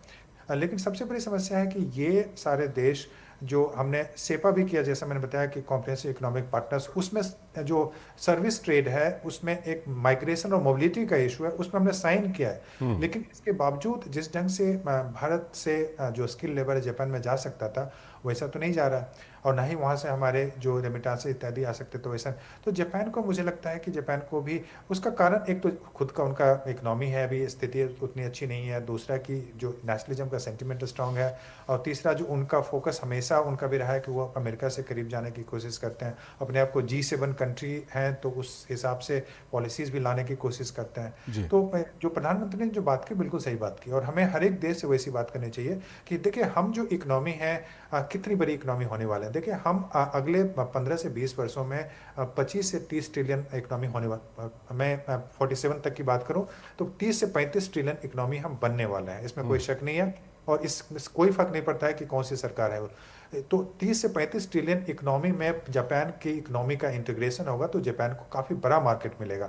हमें क्या मार्केट मिलेगा? जापान का पॉपुलेशन उतना बड़ा नहीं है, उनकी मार्केट सैचुरेटेड है, तो हमें उतना बड़ा एक्सेस नहीं मिलेगा, लेकिन जापान को वो सारा मिलेगा। मुझे लगता है कि जापान की इकोनॉमी को खोलने की ज़रूरत है, और भारत से और भी ज़्यादा टेक्नोलॉजी, जैसा कि सर बता रहे थे अभी हमारे को पैनलिस्ट, कि टेक्नोलॉजिकल कॉपरेशन काफ़ी ज़्यादा हो सकता है, और जो स्किल टू स्किल जो मैन पावर माइग्रेशन इत्यादि यह भी काफ़ी हो सकता है अगर, लेकिन जापान को नीति अपनी बदलनी पड़ेगी। उसके लिए जापान क्या कर पाएगा कि नहीं, कहना मुश्किल है। सुबिमल जी, भारत की भी अपनी ऊर्जा ज़रूरतें हैं, और ख़ासकर ग्रीन हाइड्रोजन की हम बात करें तो इसमें भारत काफ़ी महत्वाकांक्षा रखता है, और भारत में काफ़ी काम भी हुआ है। प्रधानमंत्री मोदी ने हाइड्रोजन मिशन तक लॉन्च किया है। इसमें जापान कितना मददगार हो सकता है? इसमें जापान बहुत मददगार हो सकता है, क्योंकि इन्होंने ऑलरेडी ग्रीन हाइड्रोजन के ऊपर काफ़ी एक्सपेरिमेंटेशन कर चुके हैं, और हमसे आगे है। हम भी काफ़ी एक्सपेरिमेंटेशन बहुत कम समय में इस देश में की, हमारे R&D क्षेत्र में, विशेषकर जो हमारे ऑयल मार्केटिंग कंपनी से, इन्होंने भी इसमें समय बिताया। तो इनकी एक्सपेरिमेंट्स को यूज़ करके, और हमारे लिए ये फ़ायदेमंद इसलिए है क्योंकि हमें जिस तरीके से लार्ज ट्रांसपोर्टेशन सिस्टम्स हमारे पूरे देश में चलाना है और एनर्जी एफिशिएंसी लाना है, तो मुझे लगता है कि हम इनकी जो एक्सपेरिमेंटेशन की सक्सेस स्टोरीज है, और जो जिस तरीके से इन्होंने सेफ्टी और सिक्योरिटी में ध्यान देके हाइड्रोजन को यूज़ किया है। देखिए, एक बहुत इम्पॉर्टेंट फैक्टर रहता है कि आप किस तरीके से लिक्विड हाइड्रोजन को यूज़ करते हैं, ग्रीन हाइड्रोजन को यूज़ करते हैं इस तरीक़ा से लार्ज ट्रांसपोर्टेशन नेटवर्क्स में। तो यही मेरे ख्याल से ये टेक्नोलॉजिकल जो सुपीरियरिटी या एक्सपीरियंस है, इसमें कोऑपरेशन करें तो हमारा जो स्ट्रेटेजिक प्लान है, तो ओवरऑल लार्जर जो हमारे एनर्जी सिक्योरिटी की क्वेश्चन आ रहे हैं, हमारे जो खुद कमिटमेंट है ग्लोबल वार्मिंग की सिलसिले में, तो ये सारे में मुझे लगता है कि एक फ़ायदा होगा।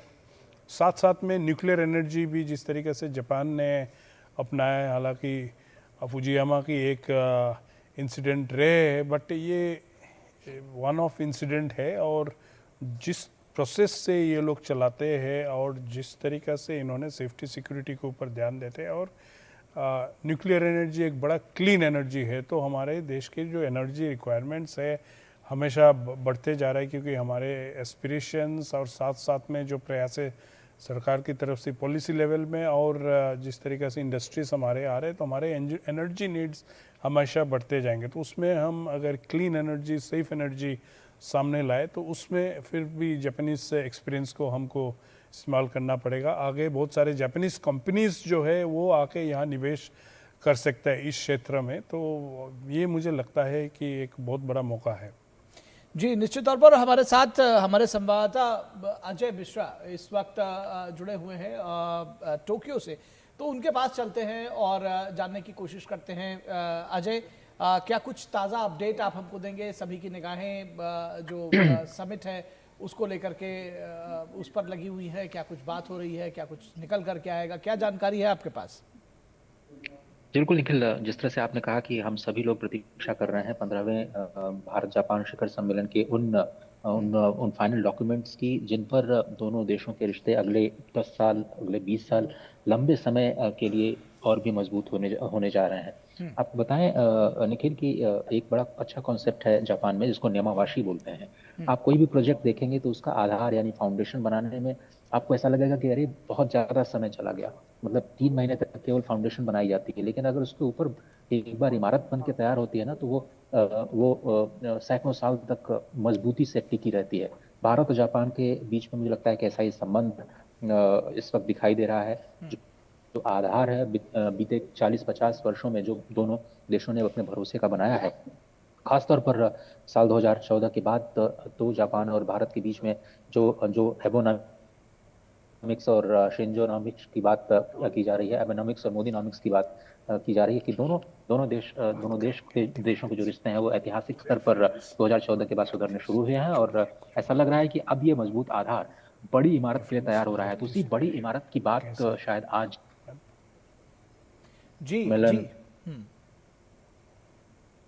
डॉक्यूमेंट उसमें की जाएगी। उसमें बड़ा इन्वेस्टमेंट हो सकता है, उसमें क्वाड के ऊपर बात हो सकती है, उसमें इंडो पैसिफिक रीजन में शांति और सुरक्षा कैसे बेहतर किया जाए उस पर बात हो सकती है, भारत और जापान के बीच में रक्षा सहयोग कैसे बढ़ाया जाए उस पर बात हो सकती है, भारत की स्टार्टअप इकोसिस्टम में कैसे जापान मदद कर सकता है, साथ ही साथ न्यू इमर्जिंग क्रिटिकल टेक्नोलॉजीज में कैसे दोनों देश एक दूसरे को पार्टनर कर सकते हैं।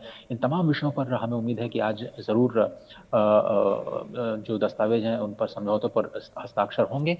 और बहुत इम्पॉर्टेंट है ये समझना कि लगातार 2014 के बाद जो दोनों देशों के जो द्विपक्षीय वार्ताएं हुई हैं, द्विपक्षीय वार्ताओं में ही जो एक नीतियां तय होती हैं दोनों देशों के बीच में, वो दोनों देशों के कारोबारी संबंधों को, रणनीतिक संबंधों को, रक्षा संबंधी संबंधों को, पीपल टू पीपल कनेक्ट को और भी मजबूत करती हैं। और यही वजह है कि हम उम्मीद कर रहे हैं कि आज कई सारे नए सेक्टर्स में रणनीतिक संबंधों को नई ऊंचाइयां मिलेंगी और थोड़ी देर में जो आउटकम है वो हमारे सामने होगा। जी बिल्कुल, थोड़ी देर में आउटकम हमारे सामने होगा, उसका सभी को बेसब्री से इंतजार है। आप वहां से रिपोर्ट कर रहे हैं तो जाहिर सी बात है आपको भी है।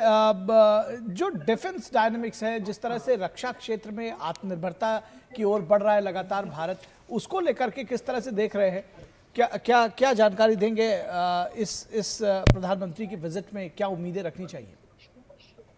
देखिए, प्रधानमंत्री ने स्पष्ट तौर पर कहा कि भारत रक्षा के क्षेत्र में तीनों ही जो सेनाएं हमारी उसमें जापान के साथ मिलकर के काम कर रहा है। आपको याद होगा कि इंडिया जापान डिफेंस मिनिस्ट्री की जो मीटिंग थी मई 2025 में, वो चौथी मीटिंग वो हुई, काफ़ी इम्पोर्टेंट दोनों देशों में रक्षा सहयोग के हिसाब से। तीसरे इंडिया जापान 2+2 मीटिंग जो कि 2024 में हुई थी, उसमें भारत के रक्षा मंत्री और विदेश मंत्री जापान के रक्षा मंत्री और विदेश मंत्री के साथ मिले। एक्सरसाइज धर्म आप जानते हैं जो कि गार्डियन फरवरी मार्च 2025 में किया गया। ICGS जिसमें जो भारत के जहाज हैं वो यहाँ पर जापान के तट पर अभ्यास करते हुए नजर आया। जापान इंडिया मैरीटाइम एक्सरसाइज 2024 में हुआ। मालाबार एक्सरसाइज का हिस्सा है जापान। मिलान 25 जो कि जिसमें जापान की हिस्सेदारी है। तो तमाम जो तीनों जो सामरिक क्षमता है भारत की, उसमें जो जापान का सहयोग है वो लगातार बढ़ रहा है। लेकिन डिफेंस इक्विपमेंट को कैसे निर्माण किया जाए और उसको कैसे एक्सपोर्ट किया जाए, इसको लेकर के कुछ बात हो सकती है। मुझे लगता है मेक इन इंडिया के तहत जिस तरह से डिफेंस पे एक बहुत बड़ा फोकस होने जा रहा है भारत में, तो उसमें जापान जरूर चाहेगा कि वो पूरे वर्ल्ड के लिए अपना एक बाजार तैयार करे। और जापान को एक रेडीमेड मार्केट मिलता है, तो डिफेंस के सेक्टर में भी कुछ आपको सहयोग देखने को मिल सकते हैं और हम सभी लोग उसका इंतजार कर रहे हैं। बिल्कुल, प्रधानमंत्री मोदी ने जो इंटरव्यू दिया था उसको लेकर के भी उसने कई सारे उन्होंने क्षेत्र चिन्हित किए और सबसे खास बात है कि उन्होंने कहा कि जो मुंबई अहमदाबाद बुलेट ट्रेन है उसको फ्लैगशिप योजना करार दिया। साथ ही साथ 7000 किलोमीटर लंबा हाई स्पीड रेल नेटवर्क बनाने की महत्वाकांक्षा जताई। किस तरह से टेक्नोलॉजी ट्रांसफ़र और इस तरह का जो इंफ्रास्ट्रक्चर डेवलपमेंट है भारत में, चाहे वो रेल नेटवर्क का विकास हो, मेट्रो के विकास में, किस तरह से देख रहे हैं इसको? देखिए, ये जो आप चर्चा कर रहे हैं, जिसको भारत और जापान के बीच जो हाई स्पीड रेल की चर्चा भी 2014 में ही शुरू हुई थी, आपको याद होगा। और 2015 में ये समझौता हुआ, इसको हरी झंडी मिली। 2017 में अहमदाबाद में PM मोदी और PM आबे ने इस परियोजना का शिलान्यास किया और उसके बाद तेजी से इस पर काम चल रहा है। ये बहुत इंपॉर्टेंट प्रोजेक्ट है, लेकिन भारत ये जानता है कि अब उसमें क्षमता है कि वो मेक इन इंडिया कर सकता है।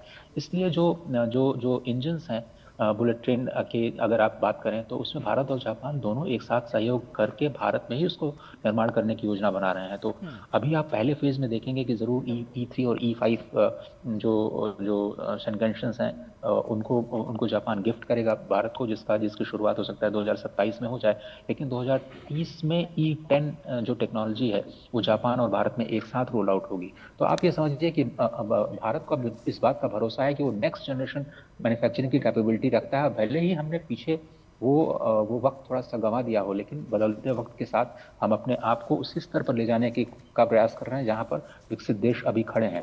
तो आपने बिल्कुल सही कहा कि ये जो हाई स्पीड रेल कॉरिडोर हो चाहे 7,000 किलोमीटर, तो प्रधानमंत्री नरेंद्र मोदी यही बार बार कहना चाह रहे हैं कि आप केवल एक प्रोजेक्ट के तौर पर न देखा जाए। भारत में जो प्रोजेक्ट का जाल बिछा हुआ है उसमें संभावनाओं की असीम संभावनाओं का जो विशाल वृक्ष खड़ा है उसमें जापान को अपना विस्तार करना चाहिए। इस वक्त आप देखें तो करीब 1400 कंपनियां काम कर रही हैं। 11 इंडस्ट्रियल स्टेट्स हैं जापान में, जो कि 8 राज्यों में फैले हुए हैं। ये बहुत इंपॉर्टेंट है। और 5वां सबसे बड़ा निवेशक इसीलिए जापान बन पाया है। लेकिन अभी ट्रेड जो है वो उतने बड़े लेवल तक नहीं पहुंच पाया है। $25 बिलियन का जो टारगेट इस साल के लिए रखा गया है वो बहुत ज़्यादा नहीं कह सकते आप। तो इसीलिए ये कहा जा रहा है कि बढ़ते प्रोटेक्शनिज्म के बीच जापान और भारत दोनों करीब आ रहे हैं और भारत और जापान के बीच में ट्रेड बढ़ता हुआ दिखाई देगा। और ये उम्मीद लगाई जा सकती है कि जिस तरह से ये हाई स्पीड ट्रेन कॉरिडोर की जो बात कर रही है वही जो कहानी है, जिस तरह से प्रधानमंत्री नरेंद्र मोदी ने कहा कि ऑटोमोबाइल में जो मैजिक है अब वो नए सेक्टर में उसी मैजिक को दोहराने का वक्त आ गया है। चाहे वो सेमीकंडक्टर का क्षेत्र, आर्टिफिशियल इंटेलिजेंस का हो या फिर क्रिटिकल इमर्जिंग टेक्नोलॉजीज का हो। तो ये जो सारी इमर्जिंग सेक्टर्स हैं, AI जिसमें रिस्पॉन्सिबल AI की बात कर रहा है, ग्लोबल गवर्नेंस के साथ में AI का इस्तेमाल कैसे किया जाए उस पर चर्चा हो रही है। तो बहुत सारे सेक्टर्स हैं जिसमें भारत और जापान एक दूसरे को सहयोग कर सकते हैं और दोनों देश इस बात को बखूबी समझते हैं कि दोनों एक दूसरे को कॉम्प्लीमेंट करते हैं। एक दूसरे किसी को बाधा डाल करके आगे बढ़ने वाले दोनों देश नहीं है। ये दोनों ही शांति प्रिय देश हैं और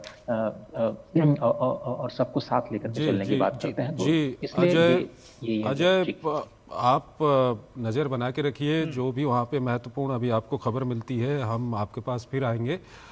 इस वक्त हमारे साथ 2 विशेष मेहमान यहाँ पर जुड़े हुए हैं। डॉक्टर राजन कुमार, आपके पास हम आना चाहेंगे। डॉक्टर कुमार, भारत आतंकवाद का पीड़ित है और साथ ही साथ भारत इस आतंकवाद के मसले को प्रधानमंत्री मोदी अंतर्राष्ट्रीय मंचों पे दूसरे देशों के सामने लगातार उठाते रहे हैं। पहलगाम में आतंकी हमला हुआ था, जापान उन देशों में था जिसने इसकी निंदा की थी। ऐसे में आज प्रधानमंत्री नरेंद्र मोदी वहाँ पर मौजूद हैं, तो ये आतंकवाद के मामले को लेकर के किस तरह की वहाँ पर बातचीत हो सकती है? देखिए, आतंकवाद का मुद्दा बहुत ही महत्वपूर्ण मुद्दा है। मैं जापान के लिए भी, भारत के लिए भी और जो अंतर्राष्ट्रीय कम्युनिटी है उसके लिए। तो निश्चित रूप से, और जापान की जो नीति है वो इस ढंग के एक्सट्रीमिस्ट और रेडिकल आइडियाज़ को कभी उस ढंग से सपोर्ट पिछले कम से कम 50-60 वर्षों में तो ऐसा नहीं किया। तो यह मान के चलें कि उसमें जो एग्रीमेंट होगा भारत और जापान के बीच में, तो उसमें एक मुद्दा यह भी होगा जहाँ पे कि जो भारत में जो एक क्रॉस बॉर्डर टेररिज्म इत्यादि जो होता है पड़ोसी देश से, तो उस पर उसकी निंदा होगी। लेकिन जो आतंकवाद का मुद्दा है उसके लिए जो प्रधानमंत्री मोदी जो चीन में जाएंगे शंघाई कोऑपरेशन ऑर्गेनाइजेशन, तो उसका एक प्रमुख मुद्दा रहता है हमेशा। शंघाई कोऑपरेशन के 3 इशू सबसे महत्वपूर्ण होते हैं: टेररिज्म, सेपरेटिज्म एंड सेसेशनिज्म। उनका जो केंद्र बिंदु है शंघाई कोऑपरेशन ऑर्गेनाइजेशन का, तो वहाँ पे यह मुद्दा बहुत ही महत्वपूर्ण हो जाता है। और अभी क्या हुआ, मैं आप थोड़ा सा कॉन्टेक्स्ट बता दूं। कुछ दिन पहले राजनाथ सिंह जी, हमारे डिफेंस मिनिस्टर जो हैं, उन्होंने ज्वाइंट डिक्लेरेशन में SCO का डिक्लेरेशन था उसको साइन करने से मना कर दिया था, जो डिफेंस मिनिस्टर का फोरम होता है। क्यों मना कर दिया था? क्योंकि वही उसमें जो सिंदूर का इशू और जो इंडिया पाकिस्तान का इशू था उसको भारत लाना चाहता था। और पाकिस्तान, आप जैसा कि सोच सकते हैं, मान सकते हैं, पाकिस्तान उसका विरोध कर रहा था और चीन उसका समर्थन कर रहा था। हालांकि हमें बता दूं कि उसके बाद जो डेवलपमेंट हुआ, जो ब्रिक्स का डिक्लेरेशन आया था, तो ब्रिक्स के डिक्लेरेशन में एक बहुत ही इंपॉर्टेंट पॉइंट के रूप में लिखा हुआ था कि जो क्रॉस बॉर्डर टेररिज्म भारत के अगेंस्ट में हुआ है उसकी निंदा करता है। अब सवाल यह होता है कि अभी जो देखने वाली बात यह होगी कि अभी जो ज्वाइंट डिक्लेरेशन आता है शंघाई कोऑपरेशन ऑर्गेनाइजेशन की मीटिंग का, जो तियानजिन में मीटिंग होने वाली है उसके बाद में, तो उसमें क्या हुआ, आतंकवाद के मुद्दे पे कोई भी कंसेंसस बन पाता है कि नहीं, क्योंकि जानते हैं कि जो क्रॉस बॉर्डर टेररिज्म के जो इशू होगा, कश्मीर का जो इशू आएगा, तो उसमें फिर पाकिस्तान उसका विरोध करेगा, और पाकिस्तान शंघाई कोऑपरेशन ऑर्गेनाइजेशन का मेंबर है, चीन उसका सपोर्ट करेगा पाकिस्तान का, और आप जानते हैं कि जो भी निर्णय होता है जॉइंट डिक्लेरेशन में वो कंसेंसस के बेसिस पे होता है, उसमें कोई भी अगर एक देश ऑब्जेक्ट करता है तो फिर उसको वो जॉइंट डिक्लेरेशन में उसको नहीं लिया जाएगा। तो वैसे में यह देखना पड़ेगा कि किस ढंग से भारत निगोशिएट कर पाता है आतंकवाद के मुद्दे पे। आतंकवाद के मुद्दे पे एक और चीज़ बता दूं कि कई ऐसे मुद्दे हैं जिसमें कि भारत, चीन, रूस, पाकिस्तान भी कुछ हद तक अग्री करता है। जैसे अलकायदा की बात पे सारे लोग अग्री करते हैं कि ये जो है टेररिस्ट ऑर्गेनाइजेशन है, इसको हम नहीं सपोर्ट कर सकते, इस पर प्रतिबंध लगाना चाहिए। फिर जो ISIS इत्यादि या जो उज्बेकिस्तान, इस्लामिक उज्बेकिस्तान मूवमेंट इत्यादि, तुर्किस्तान का जो इलाका है जिसमें कि सिंचियांग का प्रोविंस चीन में है, फिर जो सेंट्रल एशिया का प्रोविंस, तो वहाँ पे जो आतंकवाद है उस पर सारे देश अग्री करते हैं, और सारे जॉइंट डिक्लेरेशन में मेंशन भी करते हैं कि ये सारे आतंकवादी संगठन है और इसे हमें कर्व करने की जरूरत है। लेकिन जो पाकिस्तान से जो ओरिजिनेटेड जो आतंकवाद होते हैं वो इशू शंघाई कोऑपरेशन ऑर्गेनाइजेशन में कभी पास नहीं हो पाता है। उसका कारण यही है कि कंसेंसस बेस्ड डिसीजन होता है, और पाकिस्तान उसको नहीं लाएगा, पाकिस्तान सपोर्ट नहीं करेगा, और चीन भी पाकिस्तान की मदद करेगा। तो एक जनरल कंसेंसस होगा, जैसा कि मेरा उम्मीद है। जी, आपको पहले जापान से कुछ दृश्य दिखाएंगे, इंडिया जापान एनुअल समिट का जो कुछ दृश्य है वो हम आपको दिखाना चाहेंगे अपने दर्शकों को।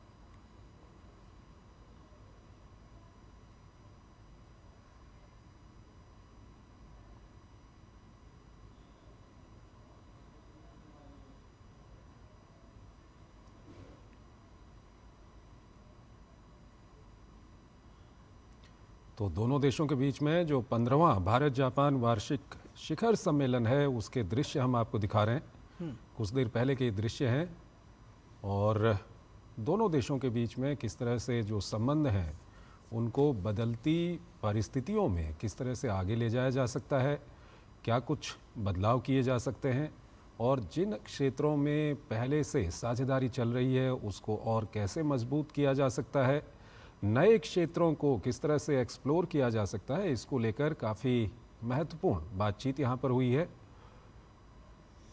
बिल्कुल बेहद महत्वपूर्ण बैठक है, इस पर सभी की निगाहें, जिस तरह से हम लगातार चर्चा कर रहे हैं इसके आउटकम पर भी चर्चा होगी।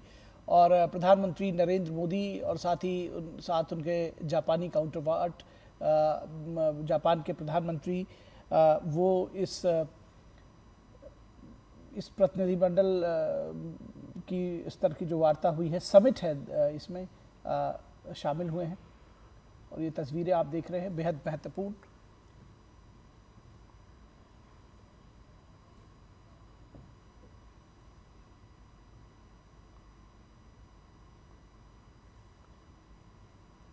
तो लगातार इस बात की बात हो रही है कि ये जो भारत जापान वार्षिक शिखर सम्मेलन है, इनमें किन मुद्दों को लेकर के बात हुई है। इसका दायरा समुद्री सुरक्षा से लेकर आपदा राहत और अंतरिक्ष सहयोग तक बढ़ा है। इसके साथ ही साथ ये जिस तरह से जो नई महत्वाकांक्षाएं निर्धारित की जानी है उसको लेकर के भी बहुत सारी निगाहें इस बात पर है कि आखिर क्या कुछ नया निकल कर आता है। सेमीकंडक्टर उत्पादन से लेकर के AI का जो क्षेत्र है उसमें क्या कुछ समझौते होते हैं, ये देखने की बात है। साथ ही साथ जापान की उन्नत तकनीक से मजबूत सप्लाई चेन तैयार की जा सकती है, भारत की क्षमताओं को इसमें जोड़ते हुए। इन चीज़ों पर लगातार सभी की निगाहें हैं कि क्या कुछ निकल कर आता है इस समिट में। और इसके साथ ही साथ जो निवेश की बात हो रही है, जो व्यापार की बात हो रही है, पीपल टू पीपल कॉन्टैक्ट के साथ साथ बिजनेस टू बिजनेस जो B2B कॉन्टैक्ट्स हैं उसको बढ़ाने की जो बात हो रही है, ये लगातार देखने को में मिलता है। और सबसे बड़ी बात यह है कि इसमें बहुत नंबर ऑफ एरियाज़, जिस तरह से हमारे संवाददाता अजय मिश्रा अभी थोड़ी देर पहले बता रहे थे कि बहुत सारे MOUs ऐसे हैं जिन पर हस्ताक्षर होने हैं। और इसके साथ साथ इस मीटिंग में, इस समिट में ये तय होगा कि आगे की राह किस तरह से हम उसको लेकर के जाना है। ये बातें भी इस समिट में तय होंगी। बिल्कुल निखिल, कहीं ना कहीं प्रधानमंत्री ने जो जापान के एक अखबार को लिखित साक्षात्कार दिया है उसमें एक तरह की पूरी रूपरेखा है कि दोनों देश किस तरह से आगे बढ़ना चाहते हैं। प्रधानमंत्री ने उसमें कहा है कि 2008 में हस्ताक्षरित भारत जापान संयुक्त घोषणा पत्र के संशोधित संस्करण से इंडो पैसिफिक को सुरक्षित और स्थिर बनाने की महत्वाकांक्षा को आगे बढ़ाया जाएगा।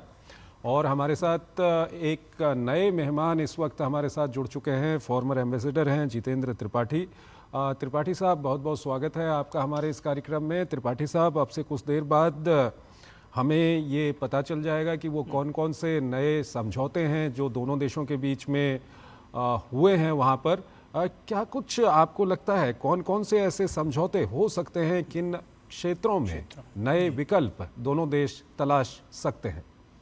देखिए, ऐसा है कि पहली चीज तो मुझे लगता है कि ये समझौते हो, इससे समझौता होगा कि E10 सीरीज का शिंकानसेन बुलेट ट्रेन जो है वो भारत और जापान एक साथ ही उसको लॉन्च करेंगे, तो मेरे ख्याल से उस पर समझौता होगा। प्लस इसके साथ समझौता मेरे ख्याल से डिफेंस प्रोडक्शन में ज्यादा होगा। लेगेसी टाइप के तो कंडक्टर हम जापान के साथ बना ही रहे हैं, लेकिन मेरे ख्याल से और सेमी कंडक्टर से उसमें ज्यादा समझौता होगा, क्योंकि सेमी कंडक्टर विश्व का 30% जापान बनाता है और सेमी कंडक्टर्स के लिए जो मटेरियल होते हैं जरूरी, वो विश्व का 48% जापान मुहैया करता है। तो मेरे ख्याल से ये बहुत बड़ा क्षेत्र है जहाँ पे दोनों देशों के बीच हो सकता है। फिर भूकंप विरोधी स्ट्रक्चर बनाने के लिए जापान मशहूर, भूकंप विरोधी इमारतें, मेरे ख्याल से उसके पीछे में एक समझौता हो सकता है। और जापान ही देखिए एकमात्र ऐसा देश है जिसने कि भारत के साथ 2+2 फॉर्मेट में डिफेंस का 2+2 फॉर्मेट में मैकेनिज्म में जिसने वार्ता की है। तो ये भी हो सकता है कि हम इस मामले में, डिफेंस के मामले में और आगे बढ़े। कुछ और चीजें जापान की रेल गन वगैरह है, या जापान का हमने यूनिट्रॉन मास्क तो हम बना ही रहे हैं। प्लस देखिए, जापान का जो JICF Japan India cooperation forum, वो भारत के नॉर्थ ईस्ट उत्तर पूर्व के 8 राज्यों के लिए बहुत बड़ा काम कर रहा है, और वहाँ के विकास के लिए मेरे ख्याल से और भी ज्यादा इसमें फंडिंग की शायद बात की जाएगी या आगे इसकी संभावना है। प्लस इसके साथ ही जापान के साथ ये भी है कि देखिए, जापान में भारतीय डायस्पोरा काफी है, IT के लोग हैं 500 से ज्यादा, काफी स्टूडेंट्स हैं। तो स्टूडेंट्स की स्कॉलरशिप बढ़ाने का, IT कंपनियों के साथ योगदान करने का, डिजिटल पेमेंट सिस्टम का, ये सब कई एरियाज हैं जिसमें कि इसरो में भारत और जापान के बीच में समझौते हो सकते हैं, या और आगे बढ़ाने पर कोई मतलब सॉलिड बात हो सकती, कोई सोच पैदा हो सकती। त्रिपाठी साहब, ये प्रधानमंत्री ने जो साक्षात्कार दिया है अखबार को, जापान के अखबार को, उसमें उन्होंने एक और महत्वपूर्ण बात कही है। उन्होंने कहा है कि दोनों देश मिलकर अगली पीढ़ी के रक्षा प्लेटफॉर्म तैयार कर सकते हैं जो तीसरे देशों को भी निर्यात किए जा सकते हैं। इसमें कितना स्कोप आप देखते हैं? देखिए, इसमें कुछ विशेष तरह की बंदूकियों, कुछ विशेष तरह के हथियार हम जापान से ले सकते हैं। जैसे मैंने कहा कि ये रेल गन, जो कि शायद जापान के पहले शायद अमेरिका के ही पास है, तो जापान अगर उसको देने को तैयार होता है, या जापान के पास टैंक्स तो वगैरह नहीं होंगे, लेकिन और एम्यूनिशन और डिफेंस वो हो गए, डिफेंस कारतूस वगैरह होंगे, एम्यूनिशन होंगे। और इसके साथ ही साथ देखिए, जापान और भारत में, जापान में जगह की कमी है, पैसे की कमी नहीं, भारत में पैसे की कमी है, जगह की कमी है। भारत और जापान मिल करके यहाँ डिफेंस प्रोडक्शन में कई चीजें कर सकते हैं, और एक डिफेंस के लिए एक अपना साझा दृष्टिकोण भी अपना सकते हैं। FIO के साथ तो देखिए, जापान का FIO है और भारत का जो है वो एक तरह से सिमिलर है, लेकिन उसमें कुछ और आगे बढ़ सकते हैं। मालाबार उसमें एक्सरसाइजेज में जापान इसका ले ही रहा है क्वाड के साथ।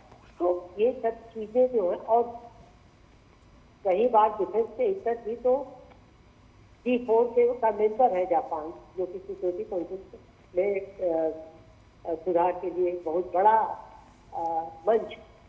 तो इन सब चीजों को देखते कहा जा सकता है कि जापान के साथ डिफेंस के या देखिए हमें बहुत कुछ मिलने की संभावना है। जापान के निवेश से बहुत कुछ मिलने की संभावना है। जापान के साथ स्पेस और खासतौर से डिफेंस स्पेस में हमें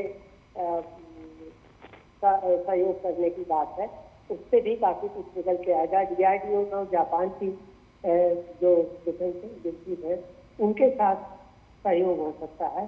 तो काफी चीजें ऐसी हैं जो जिससे कि और रेयर अर्थ मिनरल, जापान के रेयर अर्थ मिनरल में हम अपने डिफेंस प्रोडक्शन में हम काफी कुछ इम्प्रूवमेंट ला सकते हैं। तो काफी ऐसी चीजें दोनों देश के बीच हो सकती है या होंगी। जी बिल्कुल। सुबिमल भट्टाचार्य जी, आप नॉर्थ ईस्ट के रहने वाले हैं, तो जाहिर तौर पर आपका थोड़ा लगाव भी है। डिफेंस कॉपरेशन के लेकर के बात हो रही थी आपसे जब आप चर्चा कर रहे थे, किस तरह से नॉर्थ ईस्ट में खासतौर पर जो असम में डिफेंस कॉरिडोर है उसमें जापानीज कोलैबोरेशन को देखते हैं, आप कैसे उसको परिभाषित करेंगे? आप कुछ बताना चाह रहे थे उसको लेकर।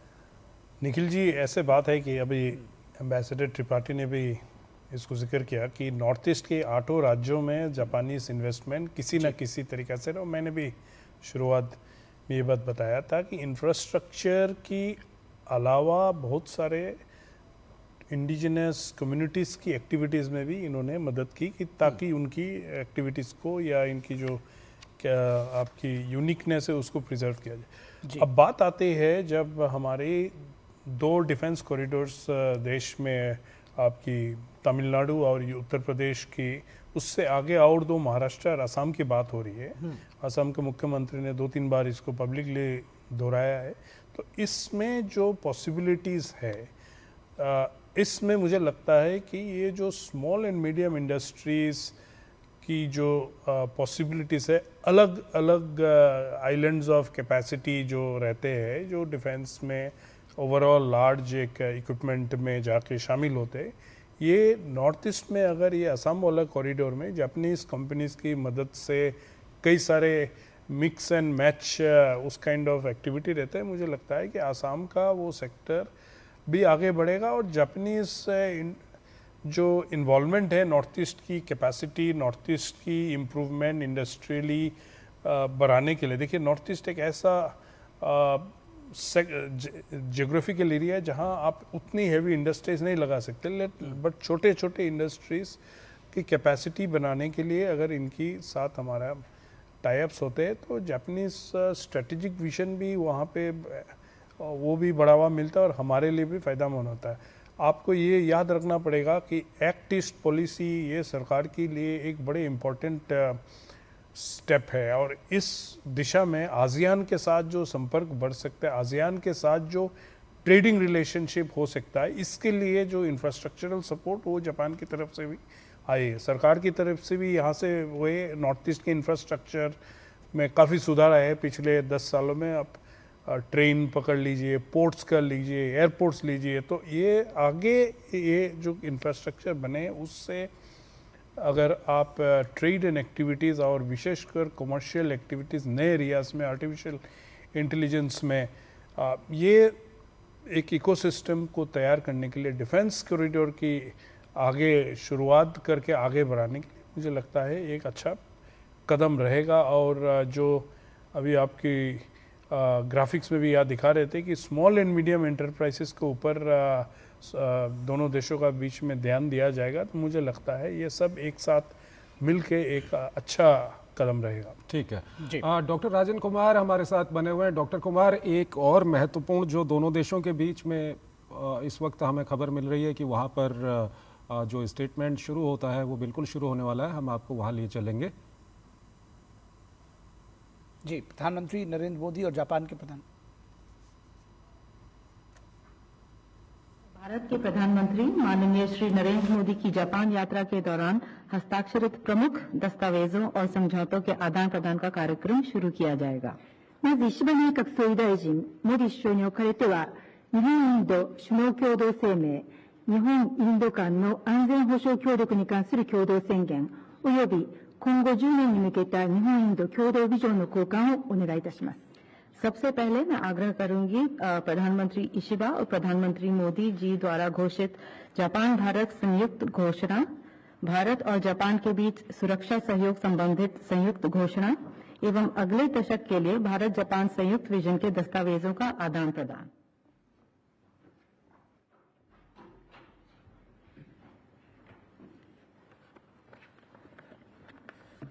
交換で、はい、交換してお願いいたします。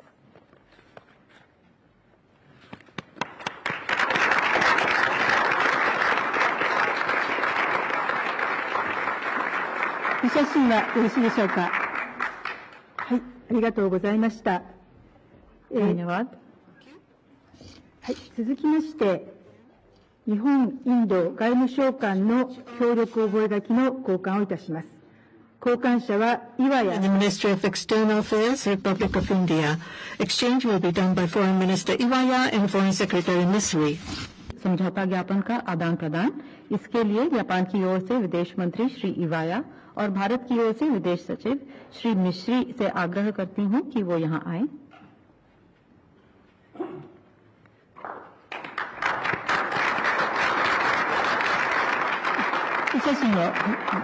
Photo shooting, please. 続きまして、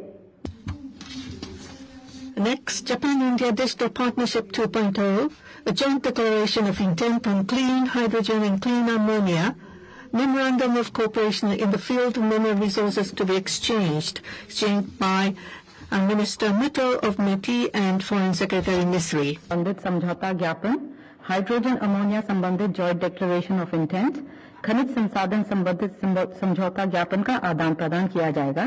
जापान की ओर से अर्थव्यवस्था, व्यापार और उद्योग मंत्री श्री मित्तल और भारत की ओर से विदेश सचिव श्री मिश्री।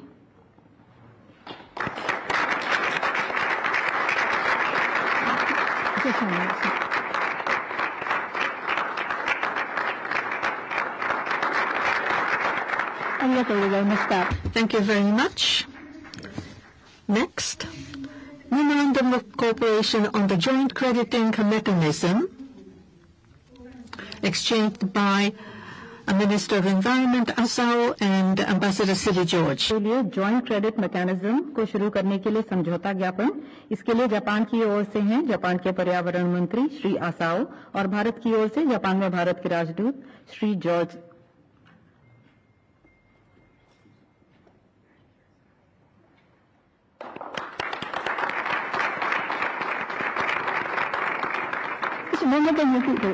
Could you come to the center?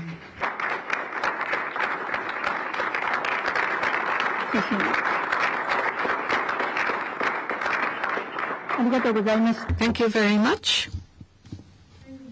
Lastly but not least, implementation agreement concerning joint lunar polar exploration mission.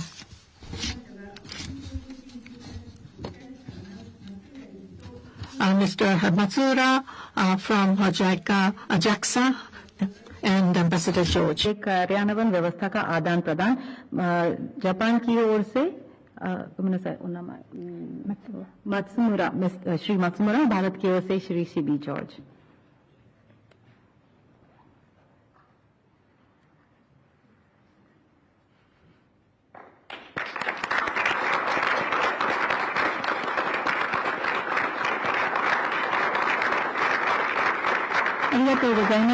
Thank you very much.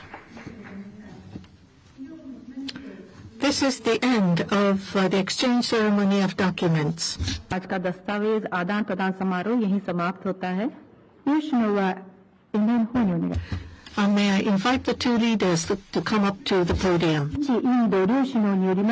Now we would like to have joint press announcements by the two leaders. First of all, Prime Minister Ishiba and then Prime Minister Modi in that order. So Prime Minister Ishiba, please. Good evening, ladies and gentlemen. Namaskar. I would like to sincerely welcome Prime Minister Modi and his delegation for their visit to Japan. 6 years ago, in August, I had the pleasure of visiting Varanasi by the river the Ganga, which is the largest sacred land of Hinduism and also the sacred land of Buddhism. I was in awe of the Indian history of time immemorial. When I think back, the two countries have started its relationship back in the 6th century when Buddhism was introduced into Japan. We have had long-term relationship crossing the sea, and culturally and spiritually we were able to influence each other. And such positive influence-based relationship have not changed at all today. India now has the world's largest population and has a dramatic economic growth. And India is bringing transformation to the whole world through innovations. Japan can also boast of advanced technology leading the world's growth. When we think about Japan and India relations going forward, we need to take advantage of each other's strengths to bring solutions to our challenges and to help each other, or to think about possible solutions for the next generation's challenges where no answer is seen today, to bring wisdom together, to co-create solutions. And that, I believe, would be the benefit for both of our countries in having complementary and mutual relationship. Now, Japan and India shares the fundamental values, and in the Indo-Pacific region, we need to maintain free and open international order based on rule of law.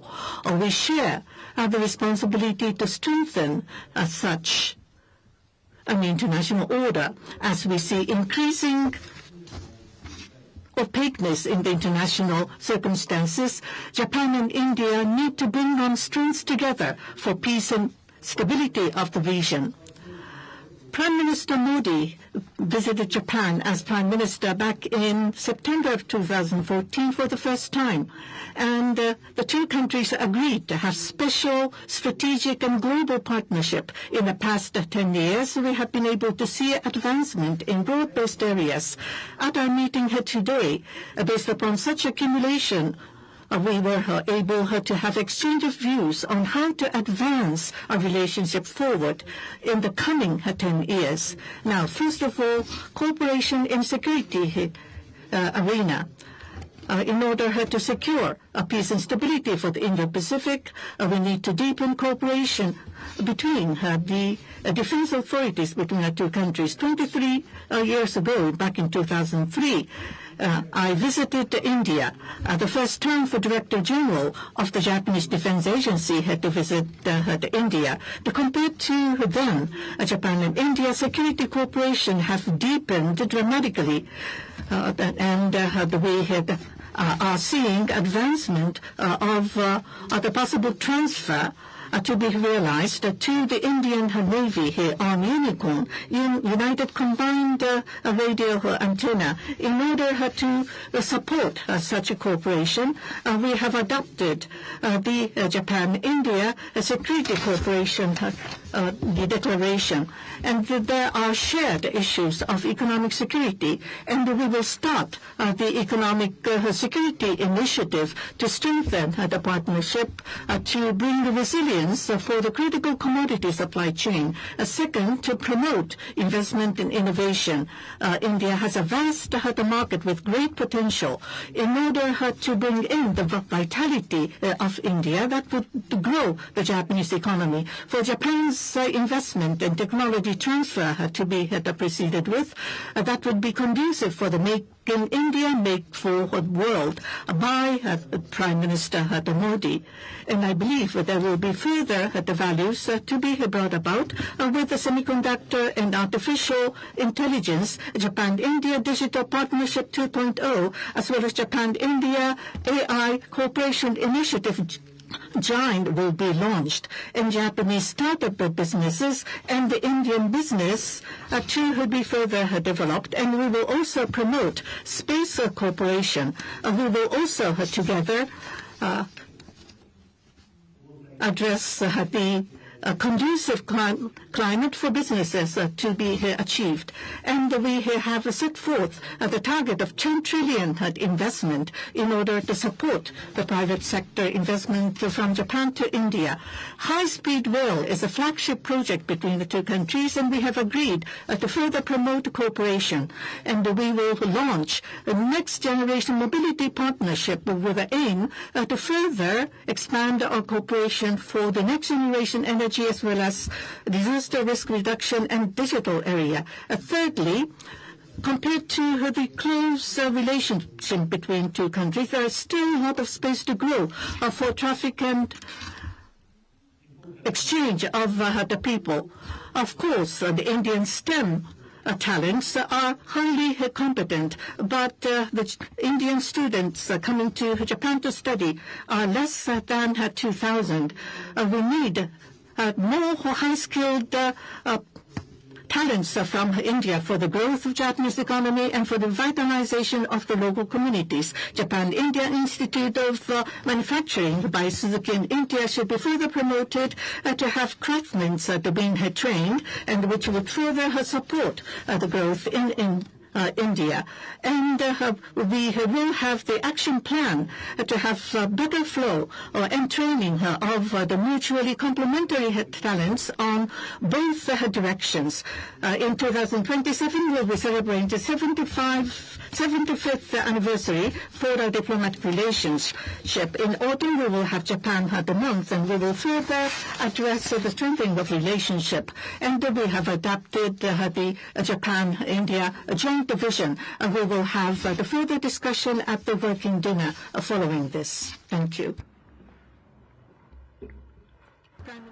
Your Excellency, प्रधानमंत्री Ishiba, दोनों देशों के delegates, media के मित्रों, नमस्ते।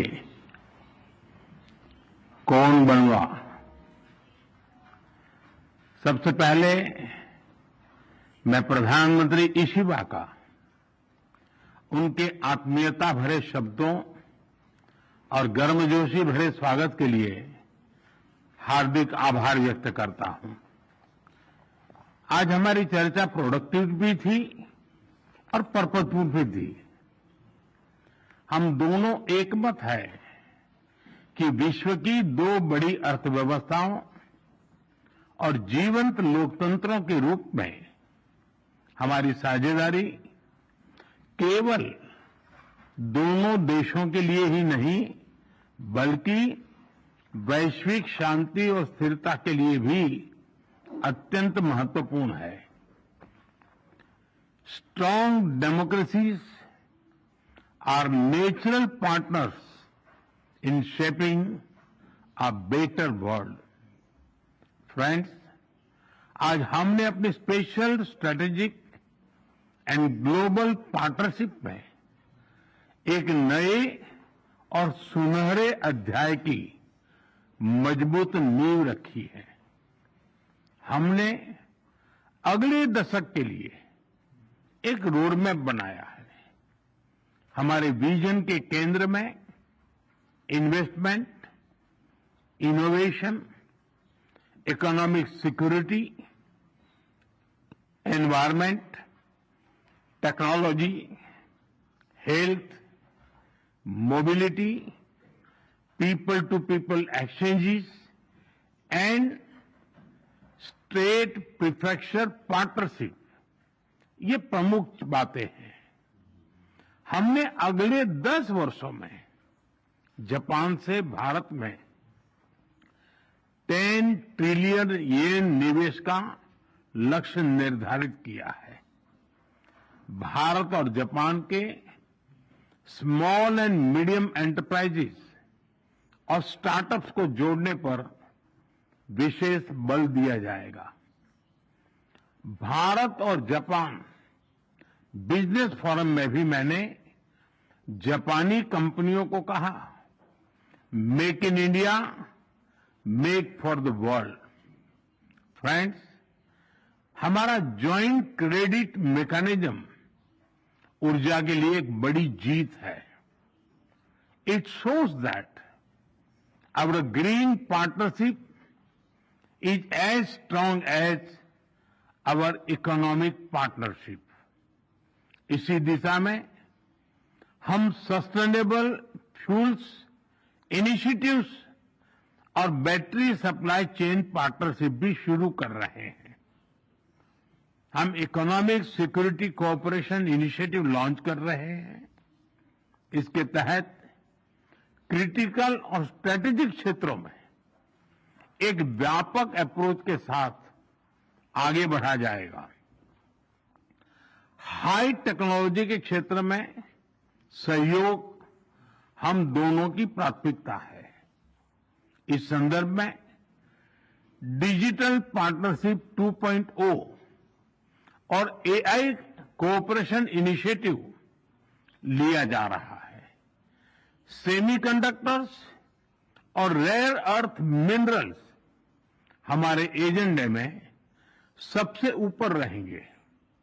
Friends, हम मानते हैं कि जापानी technology and Indian talent are a winning combination। जहां हम हाई स्पीड रेल पर काम कर रहे हैं, वहीं नेक्स्ट जनरेशन मोबिलिटी पार्टनरशिप के अंतर्गत पोर्ट्स, एविएशन और शिप बिल्डिंग जैसे क्षेत्रों में भी तेजी से प्रगति करेंगे। चंद्रयान 5 मिशन में सहयोग के लिए इसरो और जाक्सा में बनी सहमति का हम स्वागत करते हैं। हमारी सक्रिय भागीदारी पृथ्वी की सीमाओं को पार कर अंतरिक्ष में भी मानवता की प्रगति का प्रतीक बनेगी। फ्रेंड्स, ह्यूमन रिसोर्स एक्सचेंज इसके एक्शन प्लान के तहत अगले 5 वर्षों में अलग अलग क्षेत्रों में दोनों तरफ से 5 लाख लोगों के आदान प्रदान को प्रोत्साहन दिया जाएगा। इसमें 50,000 स्किल्ड भारतीय जापान के अर्थव्यवस्था में सक्रिय योगदान देंगे। भारत और जापान की भागीदारी दिल्ली और टोक्यो तक ही सीमित नहीं रहेगी। अब भारतीय स्टेट्स और जापानी प्रीफेक्चर्स इसके बीच संस्थागत सहयोग के माध्यम से जुड़ाव और गहरा होगा। इससे trade, tourism, education and cultural exchanges के नए द्वार खुलेंगे। फ्रेंड्स, भारत और जापान एक free, open, peaceful, prosperous and rules based Indo Pacific के प्रति पूरी तरह से प्रतिबद्ध है। आतंकवाद और साइबर सिक्योरिटी को लेकर हमारी चिंताएं समान है। डिफेंस और मैरीटाइम सिक्योरिटी से हमारे साझे हित जुड़े हुए हैं। हमने निर्णय किया है कि डिफेंस इंडस्ट्री और इनोवेशन के क्षेत्र में आपसी सहयोग को और सशक्त किया जाएगा। Friends, India and Japan partnership is rooted in mutual trust, reflects our national priorities and is shaped by our shared values and beliefs. Together, we carry a common dream of peace, progress and prosperity of our peoples and for the world. Excellency, आपकी मित्रता के लिए मैं पुनः हार्दिक आभार व्यक्त करता हूं और अगली एनुअल समिट के लिए आपको भारत यात्रा का सादर आमंत्रण देता हूं। अरिगातो गोजाइमासु। धन्यवाद।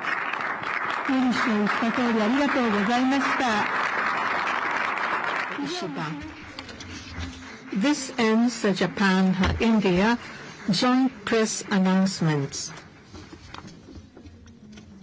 Thank you very much for joining us.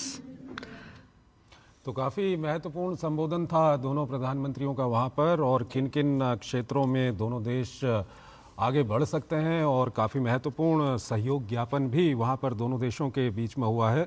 सबसे महत्वपूर्ण जो है वो जॉइंट सिक्योरिटी डिक्लेरेशन जो हुआ है सिक्योरिटी कोऑपरेशन को लेकर के, साथ ही साथ लॉन्ग टर्म विजन डॉक्यूमेंट वहाँ पर जारी किया गया है। बायलैटरल रिलेशंस को लेकर के जापान इंडिया डिजिटल पार्टनरशिप 2.0 को वहाँ पर आगे बढ़ाने की बात की गई है। इसी तरह से क्लीन हाइड्रोजन और अमोनिया के क्षेत्र में सहयोग ज्ञापन वहाँ पर हस्ताक्षरित हुआ है। साथ ही साथ मिनरल रिसोर्सेज को लेकर के सहयोग ज्ञापन वहाँ पर हस्ताक्षरित हुआ है। इसके अलावा जॉइंट क्रेडिट मैकेनिज्म को लेकर के वहाँ पर सहयोग ज्ञापन हुआ है। इम्प्लीमेंटेशन एग्रीमेंट ल्यूपैक्स को लेकर के, तो काफ़ी महत्वपूर्ण ये। और प्रधानमंत्री नरेंद्र मोदी ने जो उनका संबोधन था इस मौके पर वो बेहद महत्वपूर्ण रहा। उसकी बड़ी बातें भी हम अपने दर्शकों को दिखाएंगे, बताएंगे, लेकिन फिलहाल हम बता दें कि प्रधानमंत्री ने की जो आज संबोधन रहा उसकी बड़ी बातों में कहा कि आज की चर्चा सार्थक और उत्पादक रही है।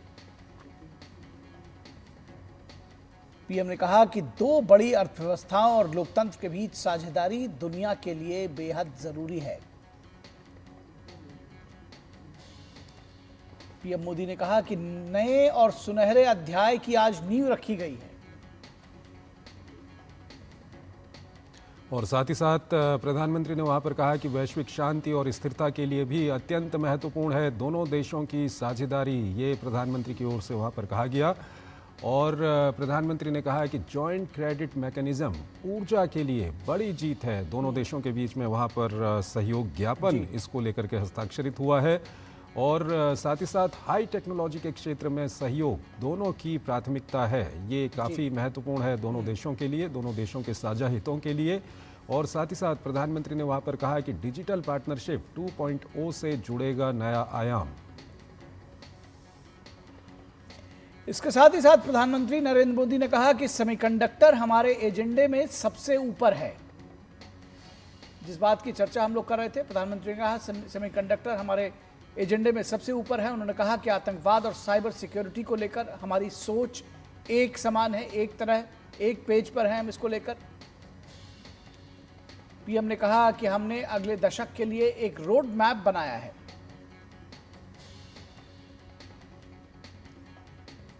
प्रधानमंत्री मोदी ने कहा कि इन्वेस्टमेंट, इनोवेशन, इकोनॉमिक सिक्योरिटी को प्राथमिकता है।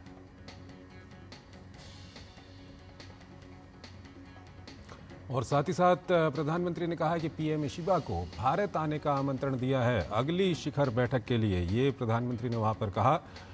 और हमारे साथ हमारे विशेष मेहमान यहाँ पर जुड़े हुए हैं, उनसे हम बातचीत करेंगे, लेकिन उससे पहले एक छोटा सा ब्रेक लेते हैं। जी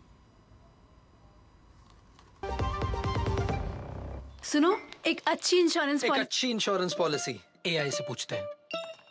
एक ऐसी पॉलिसी जिसमें प्रीमियम पेमेंट हो लिमिटेड पर इनकम आती रहे लाइफ टाइम। LIC का जीवन उत्सव। एक ऐसी पॉलिसी जो दे होल लाइफ इंश्योरेंस कवर भी। LIC का जीवन उत्सव। वाओ, चलो तो LIC की जीवन उत्सव पॉलिसी ही लेते हैं। मैं भी तुमसे यही कह रही थी, LIC का जीवन उत्सव। लाइफ टाइम सेलिब्रेशन मनाइए LIC के जीवन उत्सव के साथ, फ्यूचर सेट है। मेरी पसंद।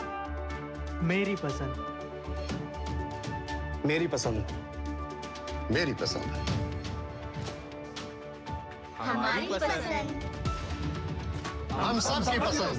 मजबूत देश का मजबूत सरिया हो गया स्टील।